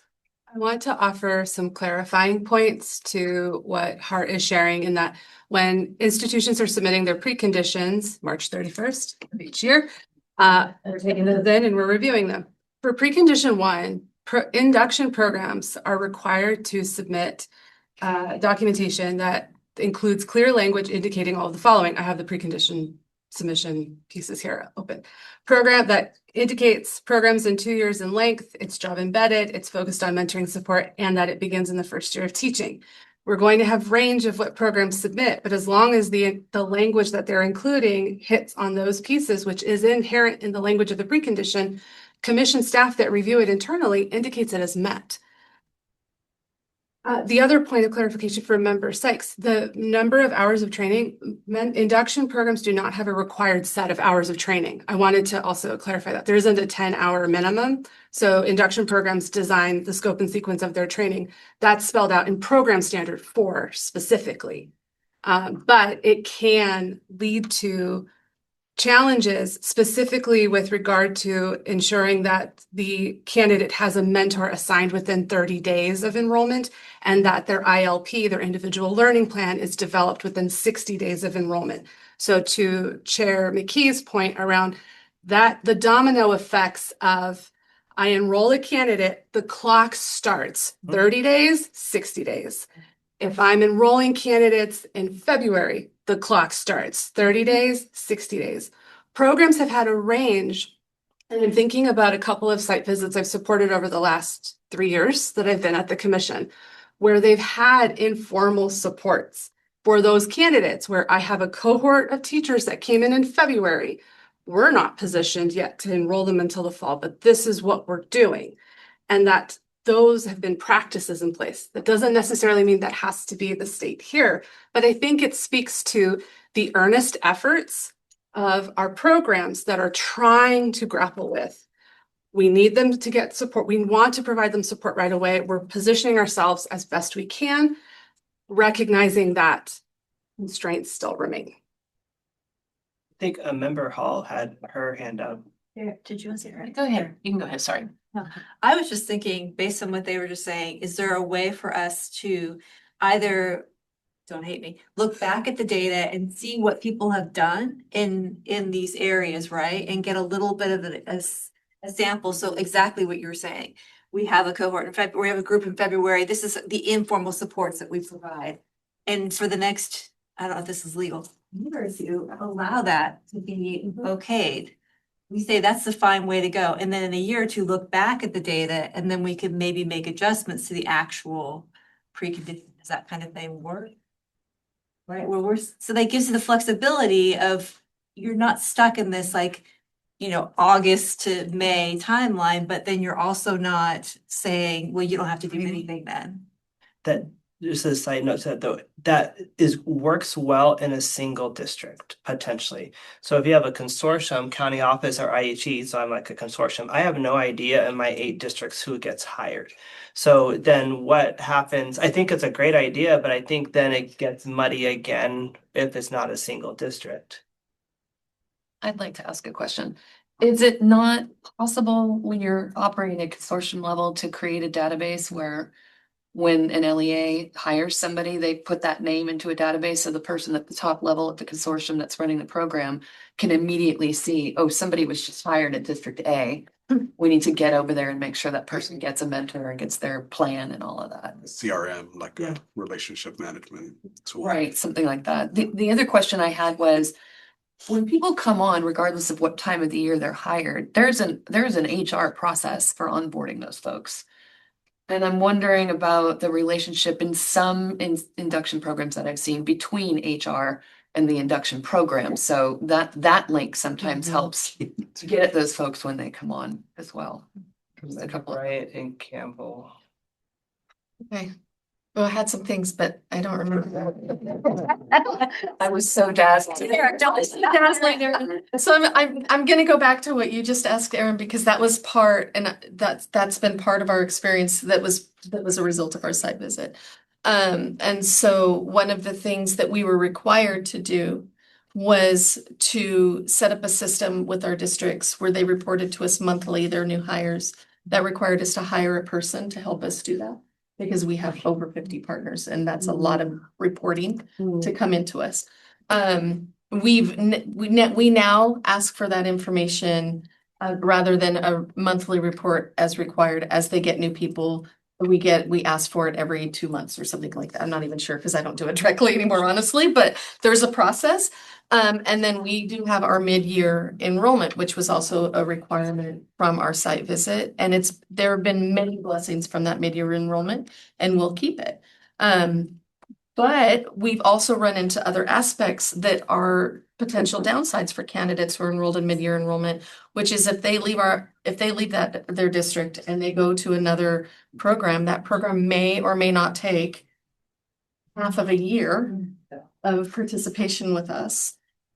Because it's in between programs. Some programs are not interested in having that conversation, even though we say, look, this is what they've done, this is what they've completed, this is how we can. So what you get is a variety of institutional issues, right? That's not individualized then. I understand. I'm agreeing with you. I agree. And so that then we have to go back and kind of explain that this, like, you can use this to make their individualized plan. We're happy to work with you, but it creates a lot of panic for that candidate who's moved to a different area and has presented what we've given them and been told, this doesn't mean anything to me, you're going to start with us. So it's manageable, but it's those unintended components that come from when you have a variety of systems, which there should be a variety of systems and a lot of localized ways to do this work. But I think when there's consistent communication about the purpose of things and people are communicating with each other about the why and the how and why this is why it's so important to have these types of conversations so that we can calibrate.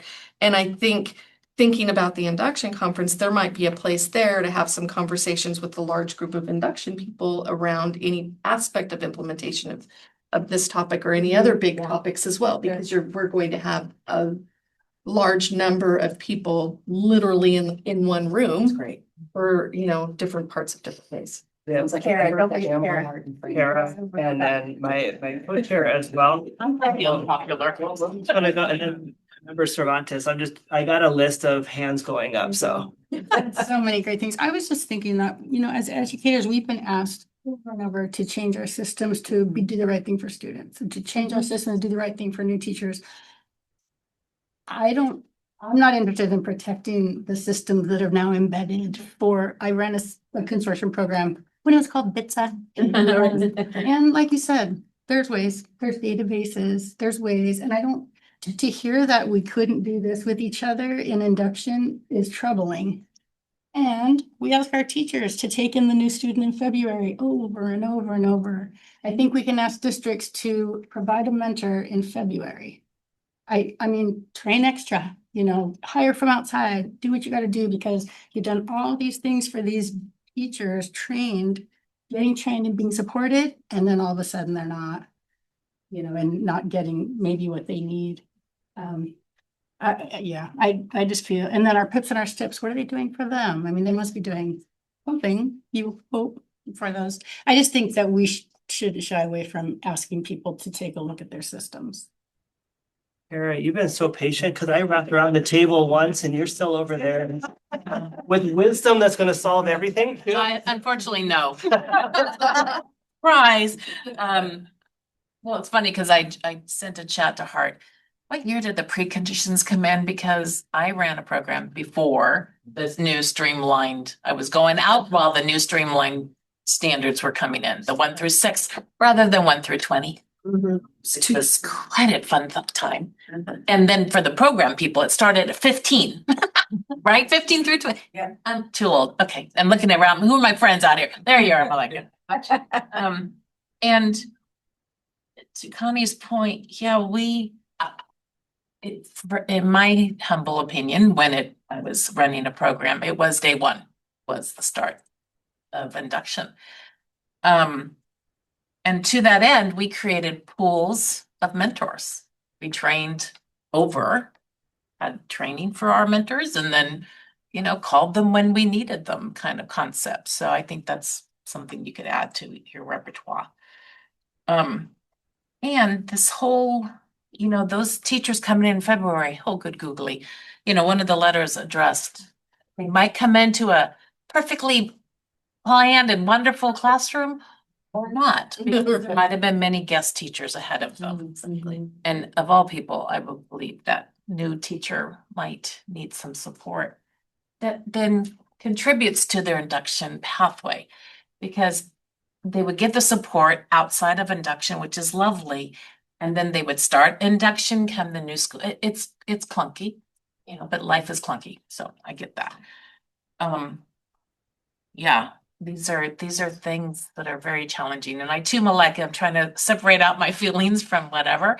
And this is just Kara Mendoza talking, not necessarily from the commission, just based on some experiences I've had. So it feels like a large program potentially issue, right? It feels like there's some large systems that are challenging and figuring out how to work out.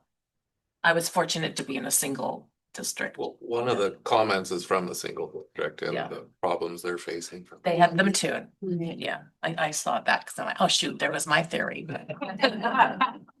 Thanks for pointing that out also. No problem, Kara. I'm happy to be part of the group. So I pass to my co-chair and then member Cervantes. I just wanted to say that coming from BITSA and Compton Unified, I started my induction on day one, and had I not, I would not be here today. I would not have been teaching past 6 months. But I had an interim mentor, which, yes, it started day one, but it was a temporary mentor until they could find me an actual mentor. But that gap that was closed helped me stay in the field. So is that something maybe we could think about doing? Even though it starts on day one, having the temporary sponsor until we could get somebody in there to be a permanent sorry, I have like allergies or something, a permanent person. I don't know. That's what happened to me back in the day, but it saved me into the profession. Member Cervantes. Yeah, no, I'll go quick, in the spirit of brevity. Number one is, let's not forget the historical legacy of how we credential people that have many times had, semblances of contingencies, like emergency teachers, we found ways to do things in different ways that allowed us to pivot and be nimble because we knew the importance of getting someone in the, right? So there's that piece. Erin, you mentioned something that I think it's highly critical. If I am a new teacher, I'm listening to my employer, not so much a program from the outside. The employer needs to be in so many ways the driver of this. Like, go engage with the, with the induction program. And to Hart's point of the letter of the law is like, it's actually like three little things. And if you fall within it, it works. So I almost feel, back to technical assistance, how do we get districts to truly understand what onboarding should look like for a brand new teacher, and then build in the capacity they need to build in for, to deal with their own operational constraints. I'll say it that way because everybody's got different things. I'm part of a consortium over here, a rural district, it's a mid-year hire, whatever it might be, but really, I don't think our role should be to redefine the intent, but to clarify what accountability is on all this. And if we do that, I think we're going to be able to then provide some guidelines on how these districts, and I'm going to point to the districts, our school organizations, anybody that's hiring should be operating. So back to kind of what launched us today was the language. And the interesting thing you said a moment ago, the CTC staff looks at preconditions and things are fine. Yeah. Then we get to a site visit and they're not. That kind of stuck with me. So I go back to, I'm reading it on the CT site. Each induction program must be designed. It doesn't say must be implemented. And so if we don't change the language, how's your program designed? To your database, we actually have a database when people are hiring in March, April, or May. When we start our cohort in August, we have that database and we're getting them started. So we do that, but they're not starting in March. There's our program's designed for 2 years because when they start in August, it's a 2-year program, our design of our program. And so when it comes down to the end, are we talking about design? Because actually to change the precondition, we have to say we have to change that verb. I was just gonna say the same thing, which is I was gonna say something earlier, but Hart said everything for me, which is the precondition is focused on design. It says nothing about implementation.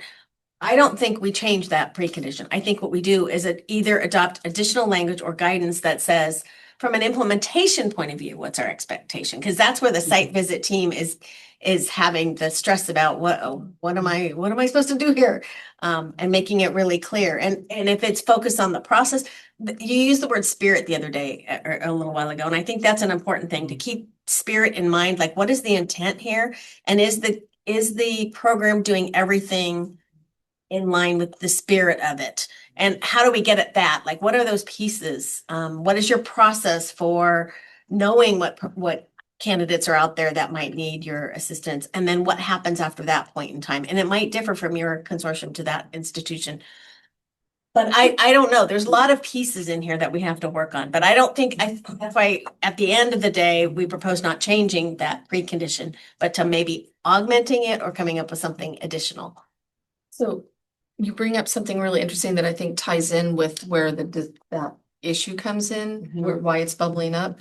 Because if the design is there and it's met, and then the site visit, you go and you're looking for implementation, but because they're preconditions, the only place you can go to if you have a finding is stipulations. Exactly. And that was the only finding in our site visit, right? And we had to go to stipulations with that one thing. And so for a program that can feel pretty intense. Sure. Right. And so also I think that the bigger piece here is thinking about as a community who's here to support teachers. Do we have a consistent system that's doing that? Where can we improve and what does that look like? And are we having conversations about that where we take our lens off and say, but in my program, I do this. And we say, as a community, we are doing this. And here's some examples. Let's share ideas with each other to think about ways we can all can engage in continuous improvement and think about how we might all find ways to do that better, because we can all get better at it all the time. And then one other strand that pulled out for me is the mentoring piece is huge, because there are so many places now where mentors are required along the pathway where they were not required before. So there is a huge strain on a school system to find enough people to mentor the number of people who are requiring mentors. So you might have more, you might need half your staff to be mentored and not have enough people to do that, or more than half of your staff. So that is a continuous issue that we see all the time. And we're looking at creative ways to navigate that. And people get tired, you know, because if you're mentoring, you're probably doing a lot of the other things in a leadership role on your site as well. And so that's an ongoing piece, and that teacher leader pathway is one that we really need to think about. How do we, in my opinion, bolster that and support that as well? Sure. Is it Jones? And then, I'm sorry. Is it possible for the mentors? Is it possible to tap recently retired teachers? Rather than tapping existing staff, that now asking them to take on additional work? We have 30% of our mentors are Are retired. retired? Okay. I was just curious about that. Interesting. A high number. Yeah, so there's 25. there's two sort of dichotomies that keep coming up for me. One is we're talking about compliance, and the other is we're talking about how do we best support each individual new teacher, which are not necessarily the same thing. The compliance is meant to ensure the second one, but they're not the same thing. And then the other is, and I think your points were excellently made, that there's what is the design and then what is the implementation. And you could be compliant with one, but not necessarily the other. And I think Co-Chair McKee brought up, you know, then it's a domino effect. You do this and then the clock starts ticking, you do this, you do this. So one thought is, if we're going to keep the or if the commission decides to keep the precondition language and precondition one the same, could then the implementation piece be something like the program is able to consistently demonstrate that all of its new teachers receive support that's in alignment with their plan? That doesn't mean that it has to be perfectly faithful to the plan, because maybe it can't be, because you know your story was very compelling, your vignette, that you started, you didn't have a formal mentor, but you had support. And if I can demonstrate that as a program that didn't start until 4 months in, but had support from day one, you know, just if there's some kind of not wiggle room, that sounds bad. There's some sort of flexibility that's afforded to programs to deviate from what they aspire to when it has to happen. So 2 solutions to solve the world's problems. Precondition 1 doesn't say and or, it says and. So we do offer professional learning to all of our 8 districts. I could say I got the professional learning piece, but I don't have the mentoring piece. So if it says and or, you can say I'm hitting one of those, so something's happening. The other thing is, because we're facing this with 24 site visits, if at least for the year, hey, team leads, this year we're saying it's design while we work it out, because otherwise everyone's going to come forward. I think sometimes you have to just say, for this year, we're figuring this out, as long as it's designed. And that's, I don't know. No, that was gonna be one of my Does the solutions. mentor have to be on site? No. Why can't we do it through something like Go React, like we do in our institutions? There's nothing that says it can't be. That would solve a I lot of. don't think it could be entirely, though, because Right. that won't help with just in time. Right. So it has to be somebody who's available. The just in time component. Oh, okay. Remember, all had something too. Just wanted to add to that, exactly, that's kind of what I was trying to say very clumsily earlier, was like, and then if we added, I don't know if we can do this, to the directions for the review team, to document whatever the process is, any of the process. And then we can come back and look at them and say, hey, here's some really best practices that we found in the field over the last year of different ways to meet this standard. Here's a team that's using Go React. Here's a team that's, whatever they're doing, so that we at least have some data to show here's some best practices and ways to move forward, instead of having them go in the field as opposed to feeling like they're judging against the standard. The staff has already approved, they've met that precondition. So their job then is to document what's being done. I think, Is that possible? I was gonna say that, I think that makes some sense. I think where I would draw the line in the sand, and it has happened, is if an institution or an employer tells the candidates, we don't want you working on induction the first year because you got a lot on your plate. yeah. That has happened, and I think we absolutely have to draw the line there, that they have to know that those induction programs are there, and they have to be able to, so that's the piece that I would just take it to that level. Yeah. That's where HR comes in, is like, welcome to district whatever. Hate the conversation. I have a much harder time separating my feelings from the, is that here also of occasions where candidates are allowed to defer. Yeah. Which makes no sense to me at all. But why should the brand new teacher be the one that says, I don't really feel like doing this right now? Like, no, you have to do this right now.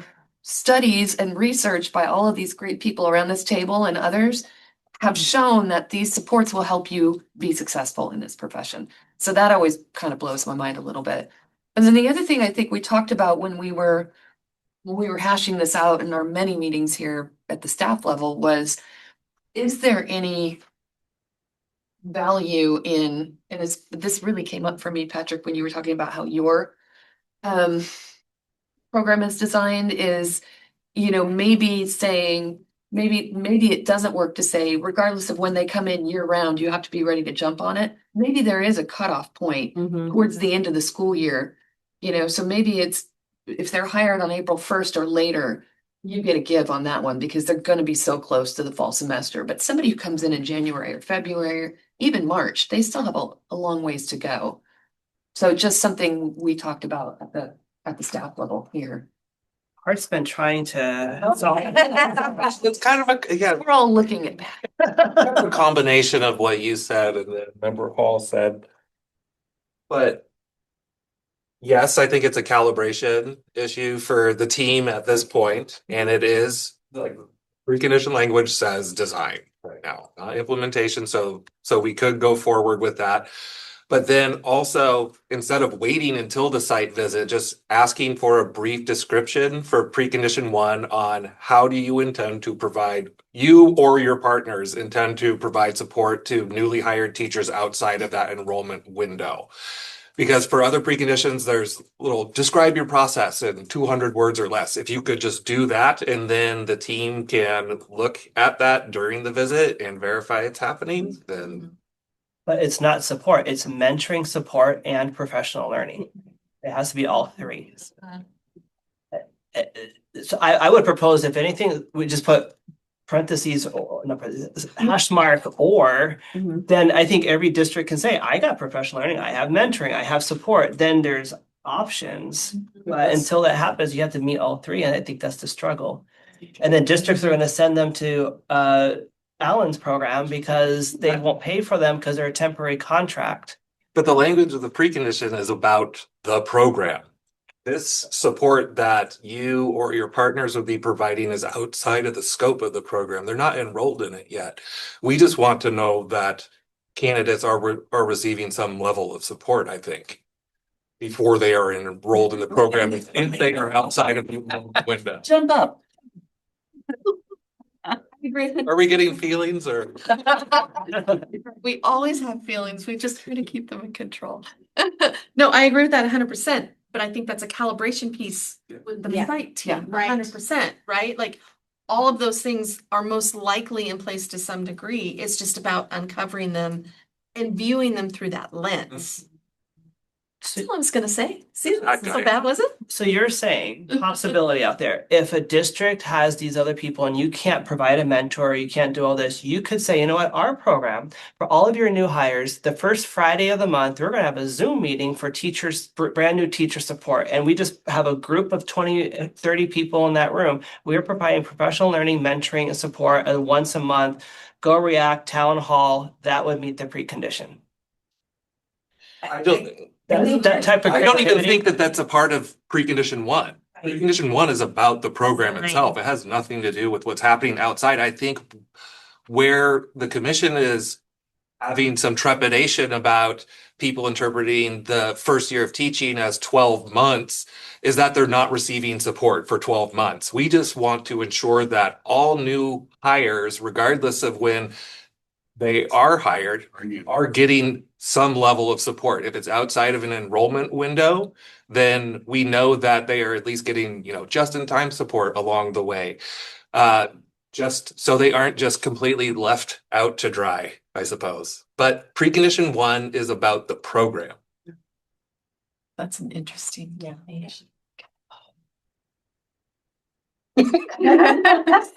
And this conversation doesn't have to end today. No. Just trying to raise this. I think the discussion it's good to have it here before we have 24 site visits in front of us. But I do think that more conversation, maybe even at the induction conference, certainly with leadership and other management, can help us get a little closer. I would just lean into though for this year.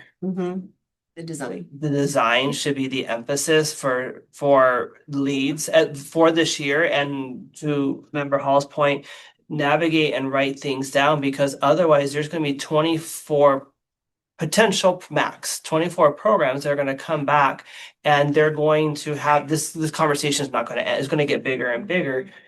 While it's being like that would be okay for now. That's just my own opinion. That would be okay for, we're not going through a site visit, so I'm not impacted on this one. So I mean, I completely agree as hard not from the commission, like Kara.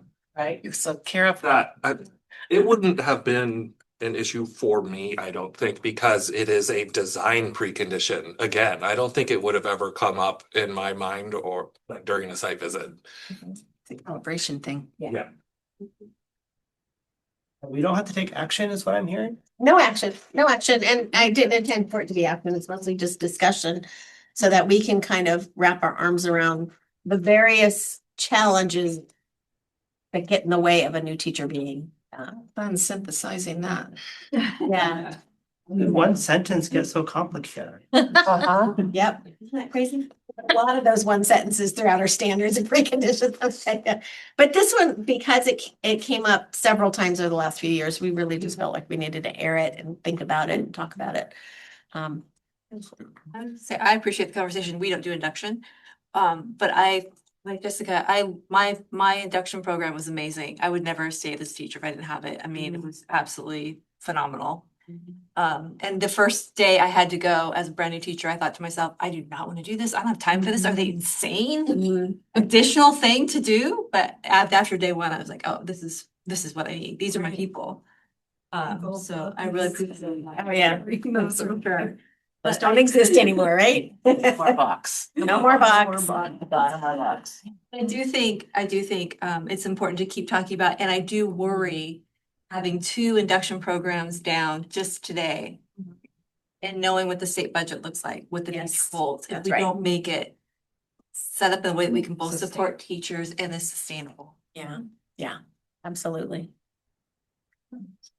All right, real quick, I mean, I get kind of worried if, we'll calibrate teams to look at precondition 1 and just note that it is a design precondition, right?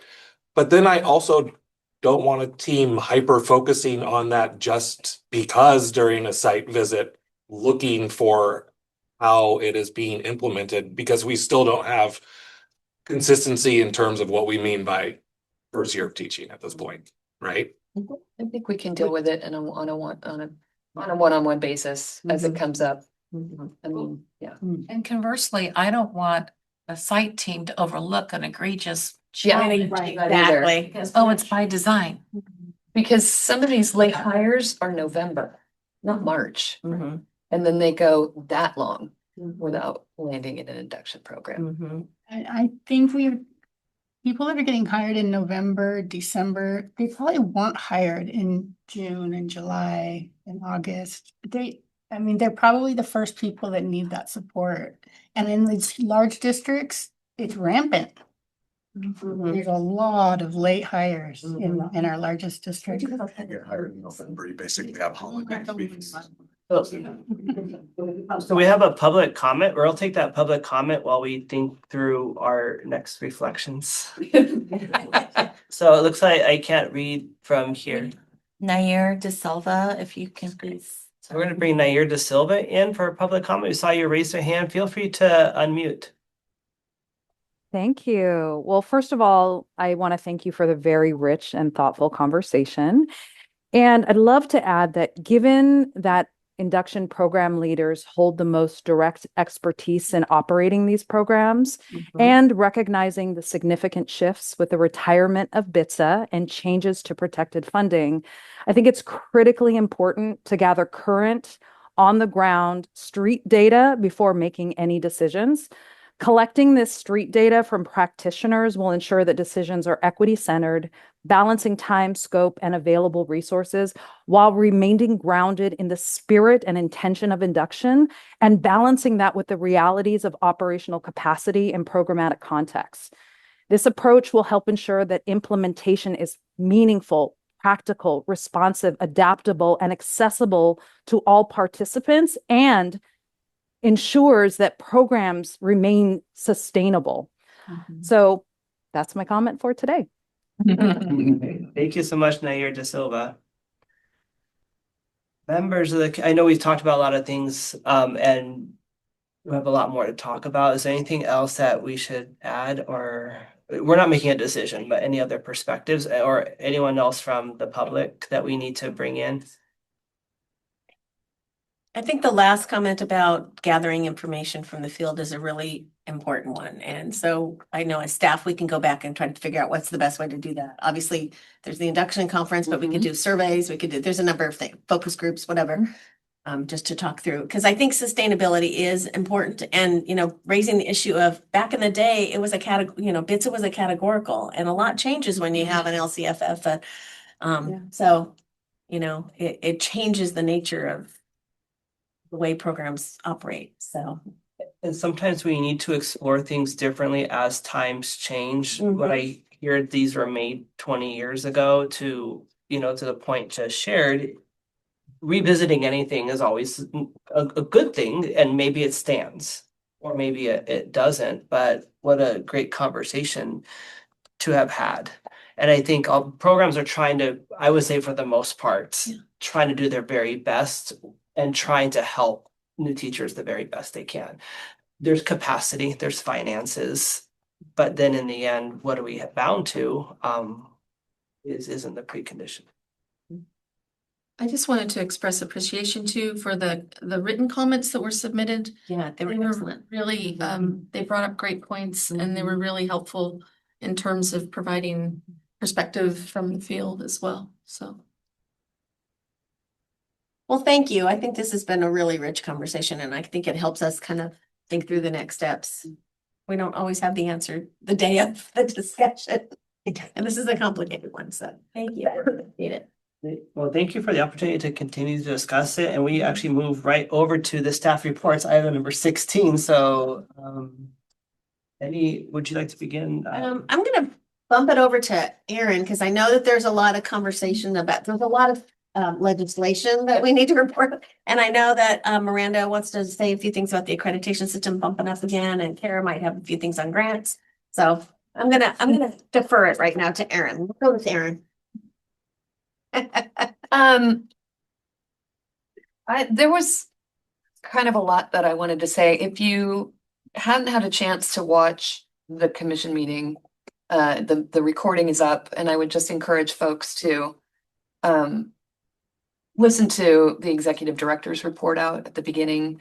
And then of course there's some important notes in there, but you know, there's a lot going on in educator preparation right now.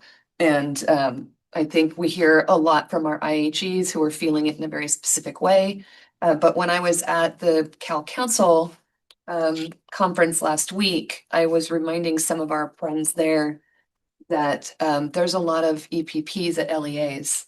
And some of the legislation I'm going to talk about, you may see what we're seeing, which is the legislature is really leaning into LEAs as EPPs and expanding their authority and capacity to offer a lot of other programs.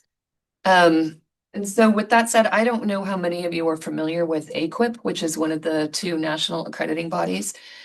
I had the pleasure of meeting Mark LaSalle Peterson this year, who just stepped down.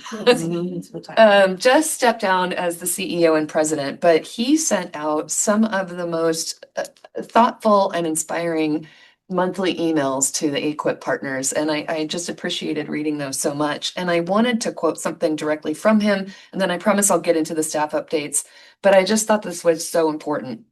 So in something that he sent out in August, he talked about accreditation as advocacy. And I just, all the conversations that you've all had today and all of the important decisions that you've made, it kept hitting home. And I went and grabbed an excerpt from that and put it in my notes because I wanted to just repeat it for all of you and all of us at the commission in terms of what we're doing. And that is, he said directly that the work of accreditation and the evidence that it generates have the potential to play an important role in supporting the advocacy, I'm paraphrasing now, the advocacy around why what we do matters. Accreditation requires meaningful, ongoing engagement with stakeholders, which is another form of coalition building. And it generates extensive documentation of evidence about the quality of programs and candidates, partnerships and communities, and our very profession. This work is a valuable asset in telling the story and boosting the confidence in the value of the work that we all do in our various capacities. And the ultimate goal of accreditation, as he stated, is not to satisfy an accrediting body, although it is, but it isn't totally.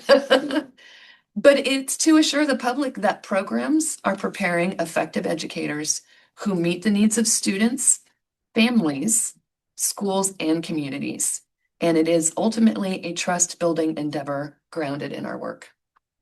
And I appreciated that. And I've saved that email and keep going back to it because when I first saw the subject line, accreditation is advocacy. So I thought that was valuable and I wanted to share that. So what I wanted to give you an update on is work that's coming in the year ahead for us.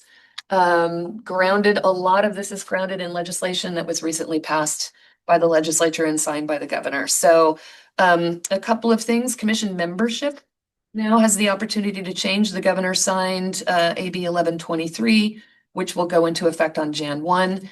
This is a bill that was sponsored by the early childhood education community in the state of California.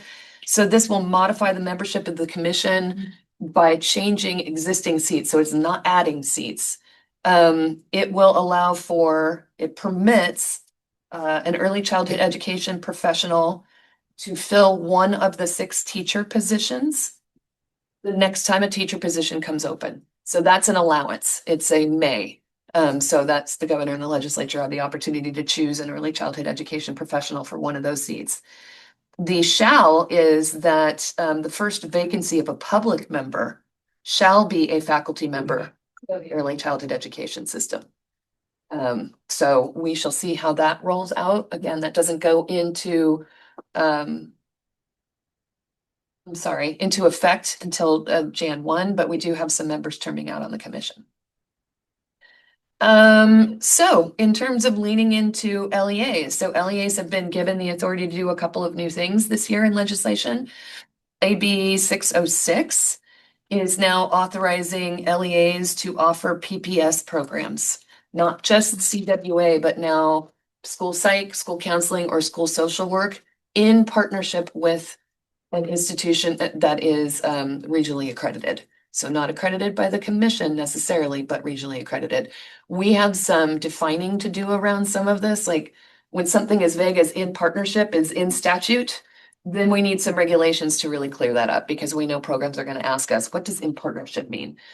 But part and parcel with this particular piece of legislation is another opportunity for folks who have been prepared out of state to get their PPS credential in California. So they have a number of opportunities right now, most of which require some kind of an evaluation of their previous coursework, their previous program.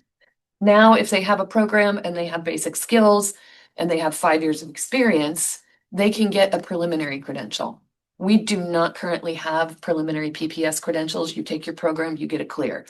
So we're now faced with needing to create a preliminary PPS credential specifically for these out-of-state folks. The advantage to this, at least as it was proposed by the program sponsors, was this will at least allow these folks to be employed while they are then also finding out what still needs to be done within any gaps in their out-of-state program. So the preliminary credential is valid for 2 years with an opportunity to extend for 2 more. So it's potentially 4 years that they can serve in a PPS position while completing whatever they need to complete to get that clear.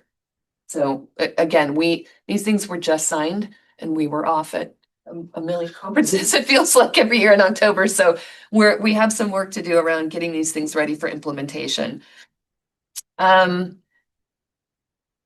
Yes.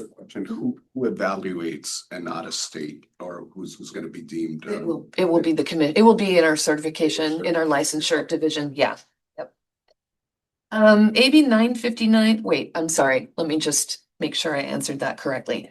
When they come in to apply, we will evaluate for those 3 things. Did you do a program? Do you have basic skills and the 5 years of experience? We will then give them the prelim. We're not going to do their coursework evaluation to determine what's lacking from their out-of-state program. That's wherever they choose. Have to get that done at an IHE. Thank you. Okay, good. I answered that and then I thought, I'm not sure I answered the right question. Okay, AB 959 also goes into effect on Jan 1. This is authorizing LEAs to offer the internship pathway for administrative services credential programs. So staff had done some research with one particular county office who was asking, why are LEAs not authorized to offer admin intern? We can do every other kind of intern. We can do admin regular. Why not? We did a lot of historic research. We went back as far as we could. We couldn't find any rationale for why that was limiting. So AB 959 now opens up that internship pathway. So we expect to receive quite some submissions, quite a few submissions. What's the timeline and process for that? That's still no. Yeah, no, so that goes into effect on Jan 1. So programs, if you're listening, you please don't submit yet. We can't approve it until Jan 1.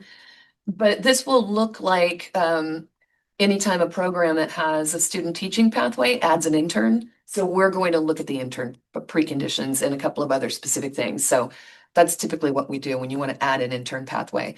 If it's an institution or an LEA that doesn't currently even have an admin program, they're going to have to write a full proposal, but it goes through IPR. They both go through IPR. And there will be a PSA out. There will in the be. next few weeks. Yep. On it.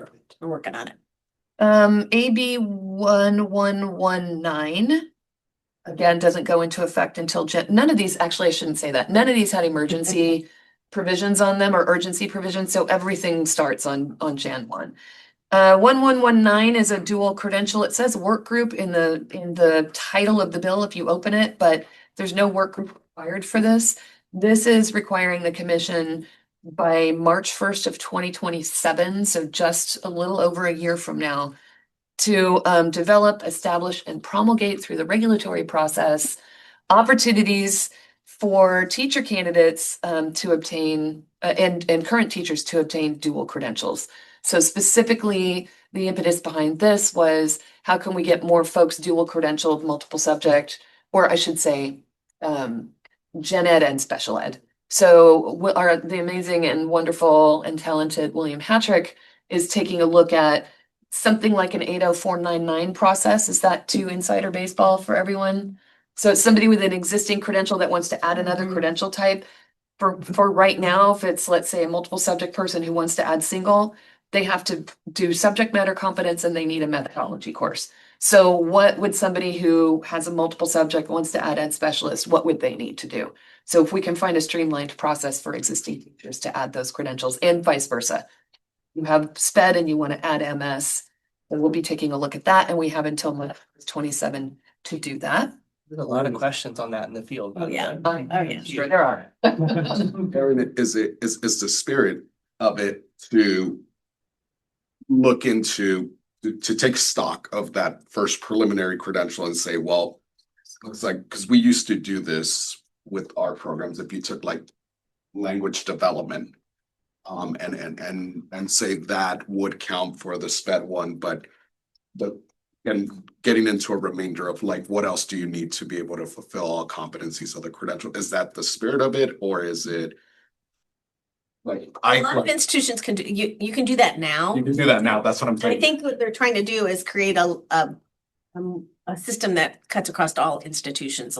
Because right now it's done institution by institution.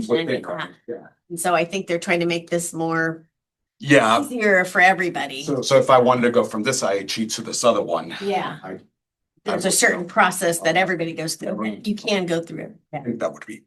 Right now you have to do 2 clinical practices, right? So one. Well, I think it for depends on if you're doing it subject and then concurrently. Or You're doing it. It's all at the program level, at the preliminary program level, I think there's an array of options for candidates to earn this. Some are more streamlined than others.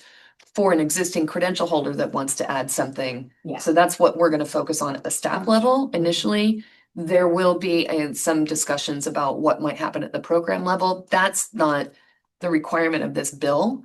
It is something that has definitely come across our radar. So I think that's something that we'll be taking up in our copious spare time here. 20 minutes. I will mention this, it won't be an accreditation issue, but I know we have some LEAs at the table who'll be interested in this. AB 1224 was a bill that would have allowed substitute teachers, so day-to-day subs, to serve for up to 60 cumulative days in any one assignment. That was vetoed. There were some concerns about that in that it didn't come along with any required ongoing training and PD for these individuals. So you could get somebody with nothing more, not that it's not important, but nothing more than a bachelor's degree in basic skills could be with the same group of students for as much as a third of their school year. And that just didn't seem like a good idea. So we understand that, substitutes are in need and that there is a shortage in general. But the governor did veto that one, while at the same time in his veto message, asking the commission to engage with stakeholders and examine the short-term staffing pathways to see if there's a way to support, continuity of instruction for these kids, while also addressing some kind of minimum level of preparation and support for the individuals. So we will be taking that on. There's no due date for that because it was a veto message, but we're jumping in right away, actually. And that is happening in my colleague Erin Scooble's side of the house. All right, AB 1306. This is another opening up of opportunities for LEAs. So 1306 now authorizes school districts and county offices to offer CTEL programs.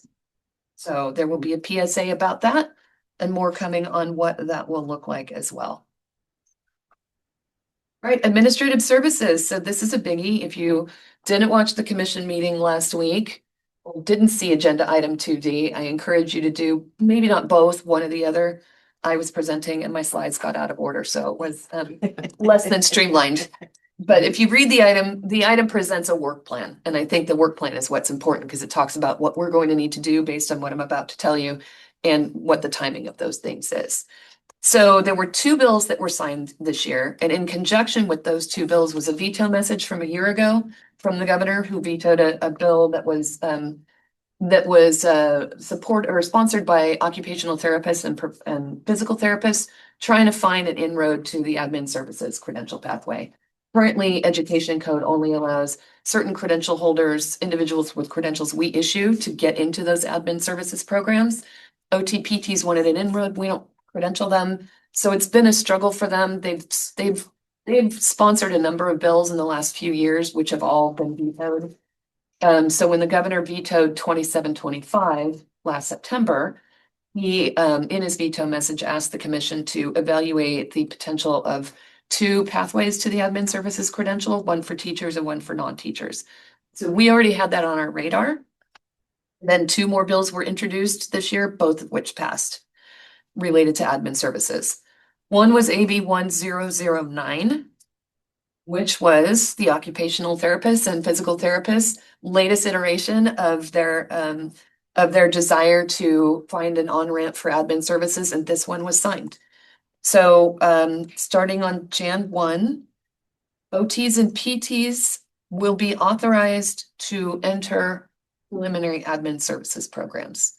There are some interesting things around this, and we are working those out. So please don't ask me a lot of questions right now, because it will be conjecture or staff idea, but there are some sticky things to work out with this one, such as who verifies whether or not these folks are properly licensed. We don't issue their licenses, so the programs are going to have to find a way to evaluate whether or not they have an appropriate and valid, license for OTPT.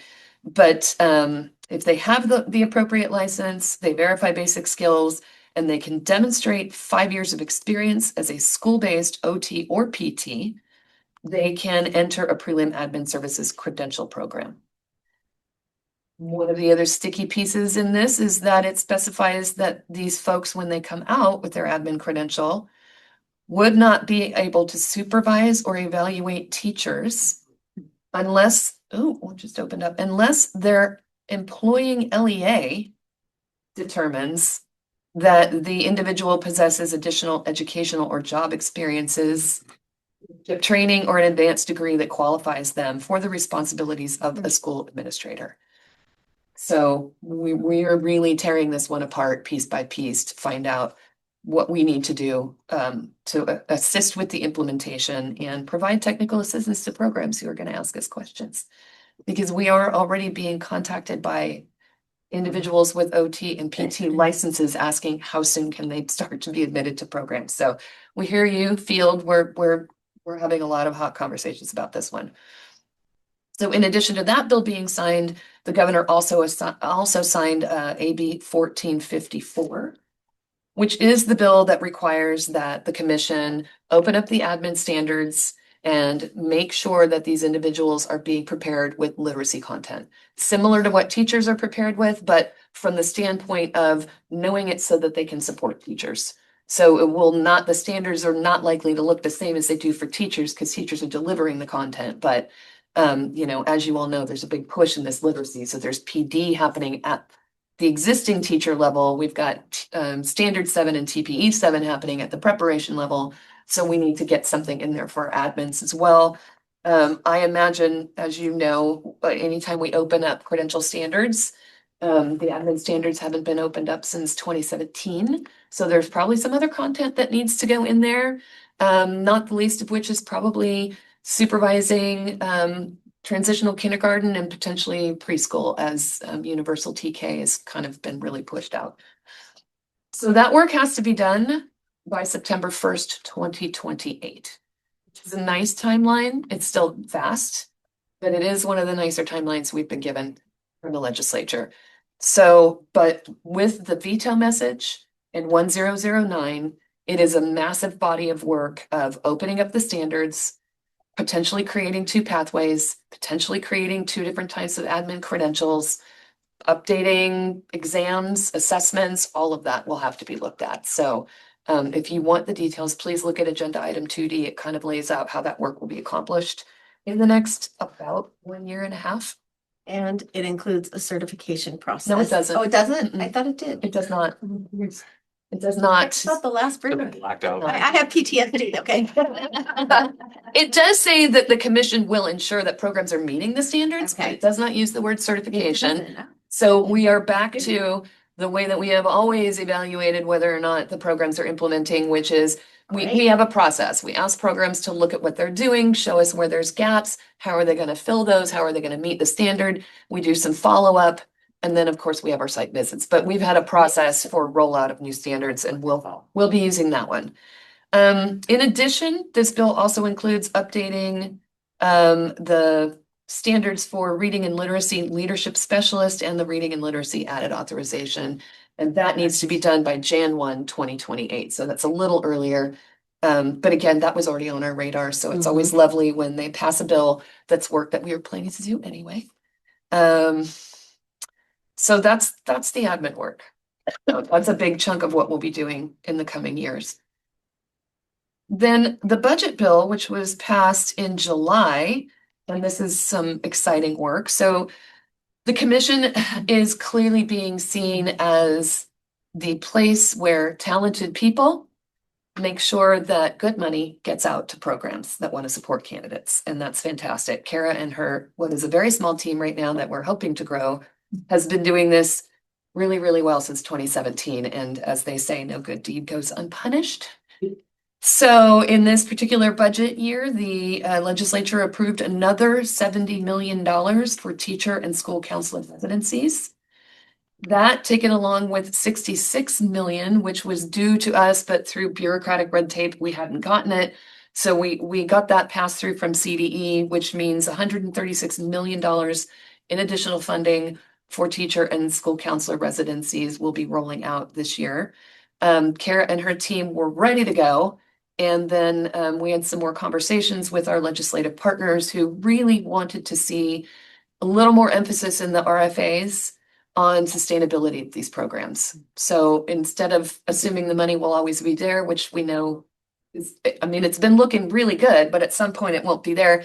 And I think the legislature would really like to know that these things are sustainable beyond their funding of them. So if you're out there or here in the room and you're intending to submit to one of the RFAs that's coming out, you'll see that there are some differences in this current round of RFAs.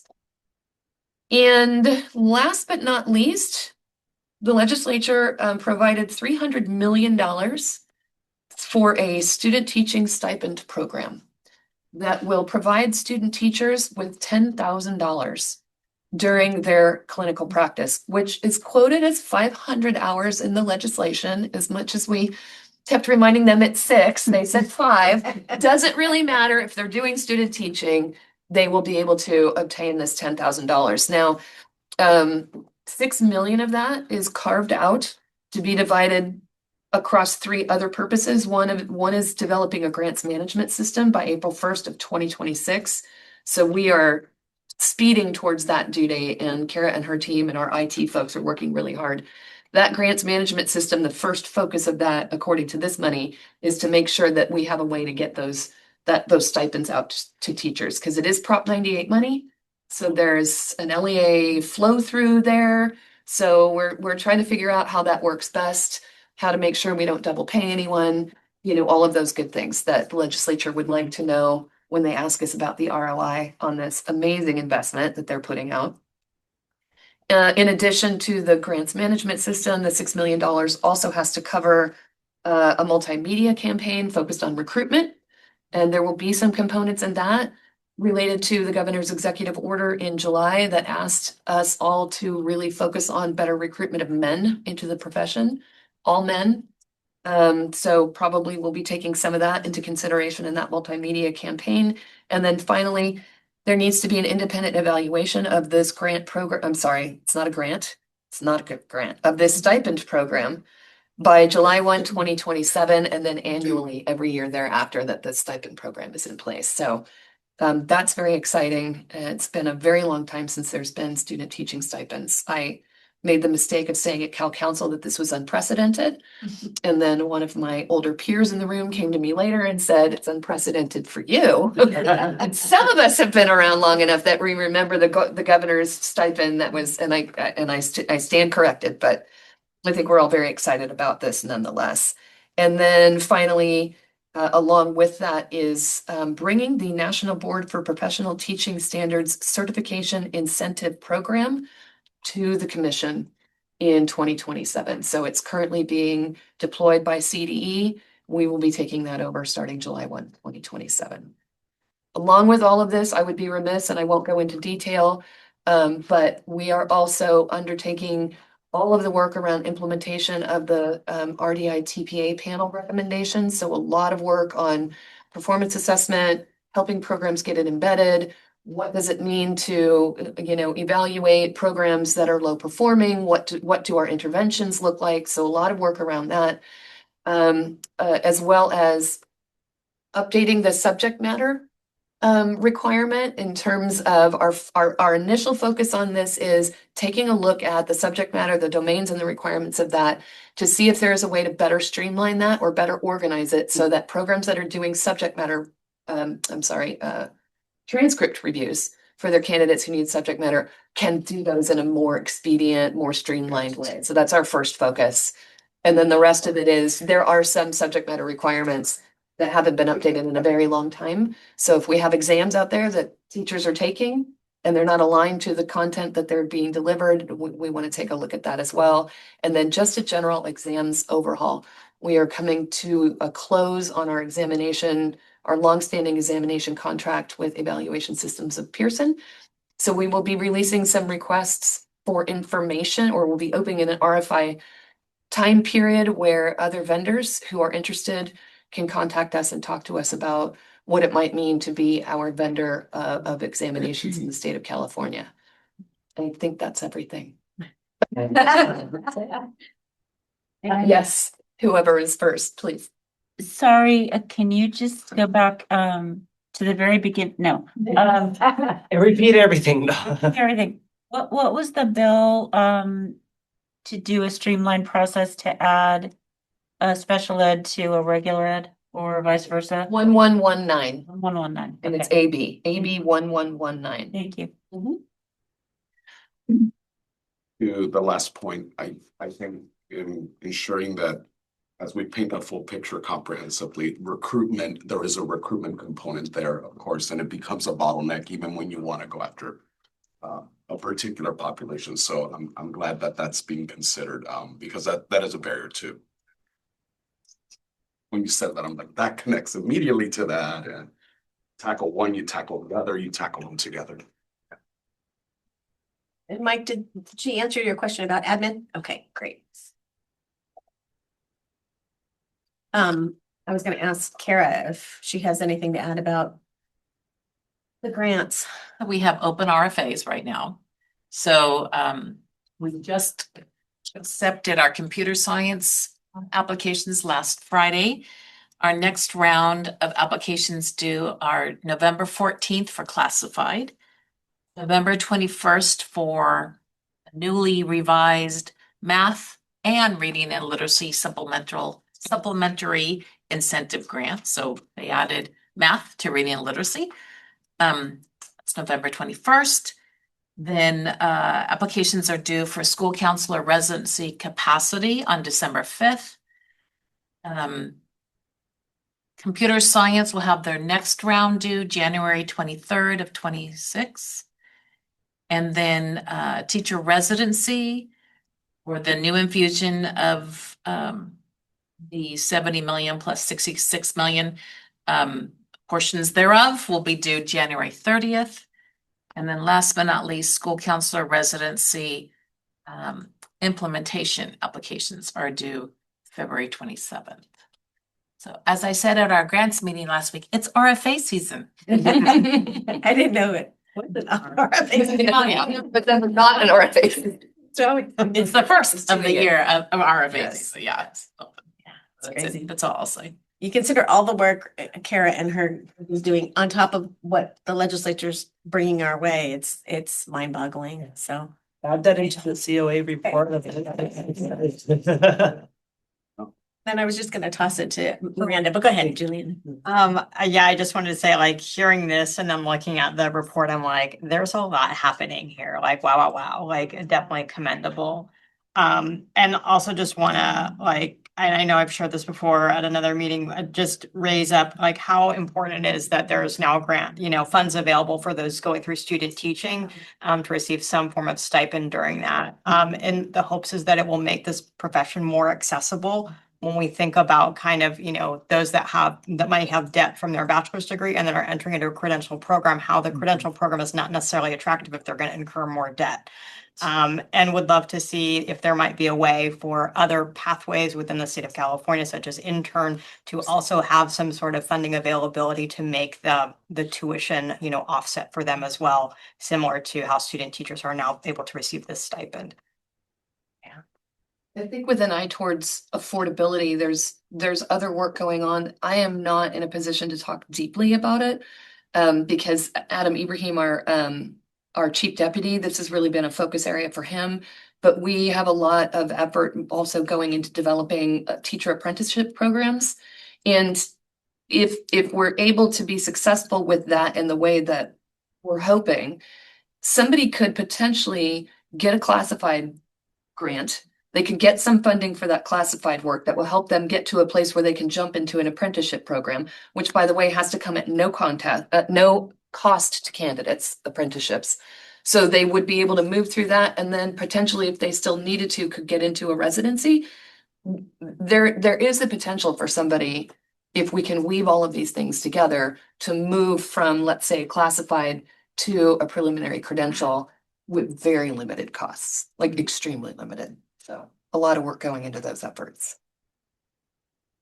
Thanks for that additional information. Yeah. Yeah, and I would just add, I think there is, because I know we've been seeing it in some of the residencies that we're running, but they are very complicated paths. Yes, they are. And it really takes multiple people working in various arenas, because you're not getting full amount. So you take 4,000 here, 4,000 here, 2,000 here.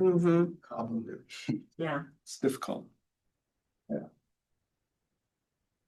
I'll be brief. Think we've already alluded to accreditation activities are picking back up. Program review starts next week. Common standards in the spring, and then looking to hopefully hold another BIR training in the spring so we can get some new trained reviewers for visits. That's it. Oh, that was Don't very. forget about important. Preconditions. I know Francis mentioned preconditions March 31st earlier, so. Right, but not just Indigo, also Orange. Yeah. There's always Yes, thank you. cohort committee, Very year good. 1 and year 4. So Orange and Indigo institutions and all their programs have preconditions. Yes, we are indigo. It's been brought up a few times about funding and induction. I think one of the greatest things that legislators did for induction was on the educator effectiveness grant, line 1 said teacher and administrator induction, and that since has passed. I know that legislation moves a lot of things forward, and we brought earlier, there used to be a bits of block grant. So there is a financial barrier, whatever wisdom or voices and people you talk to somehow get LEAs back to having a funding source solves all these things. It solves the precondition, solves so many of the world's problems, because, and if it's tied to things like educator effectiveness grant or other things, then the work can be done with greater ease. I know you have a lot of ears and a lot of people that you talk to, and this is a public meeting, but tying things to funding, I think, helps solve a lot of this. I would agree with that, and that might be some of the reasons we're seeing some starting to drop programs, is it's more difficult to braid the funding together. Because you have to have someone in at least half, depending on the size of your program, a full-time or half-time capacity has to run all this, to do all these things. And that comes as a cost without even paying a mentor, just having someone operate. So that's why we have teach out plans and different things. But if there was funding and we have all these needs, we're creating all these pipelines, eventually they get to induction. So does the pipeline end at induction? Right. So I'm opening the pipeline to Yeah, I mean, it is the problem with the smaller amounts. I mean, we were looking at the teacher apprenticeships, and the amount of work that it takes to actually get into the teacher apprenticeships. It's a cost benefit, and it's like, who would actually run that from our perspective? And it's challenging. I mean, it'd be great to add that to your existing resources, but well, you'd need a lot of different pots to pull from, and that's a complicated process. Very true. So this staff report. I think that's everything right now. We have a big workload in front of us, as you can see. I have a feeling our agendas will be getting full, more and more full. So we turn to public comment. I know we took some already, but we'll now turn back to public comment. For those of you in the room, please make sure you have turned, there's no one in the room, but if you were here, turned in a public card. If you're joining us via video call, please remember to now use the raise your hand feature icon. If you are joining via the toll-free number, please press *9 on your phone to inform the meeting moderator that you would like to speak. The moderator will inform you when it's your turn to speak. For all of our members here, for all of us, I just want to remind you that the committee cannot engage in conversations on a topic during this time, as nothing here has been agendized. If appropriate, topic can be agendized at a future meeting. And for anyone that does have public comment, a reminder that you'll have 2 minutes and staff will be keeping time on that. So we'll pause just to verify public comment.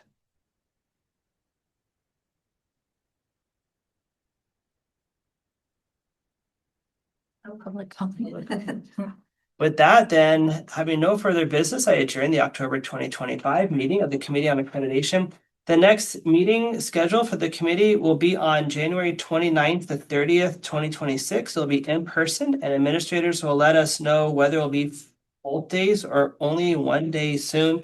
And I just want to give a side advice here. I shared with Miranda, I talked to Gloria Byrne, having already traveled. Southwest starts booking seats on January 28th. So work with Gloria, because you can't book. It's complicated to book Southwest right now. So you may want to work with Gloria's office, because we are right at the day it starts. If you're flying on Southwest to this meeting. So just side note. But thank you all for being here and all of your perspectives. Thank you, everybody. Appreciate it.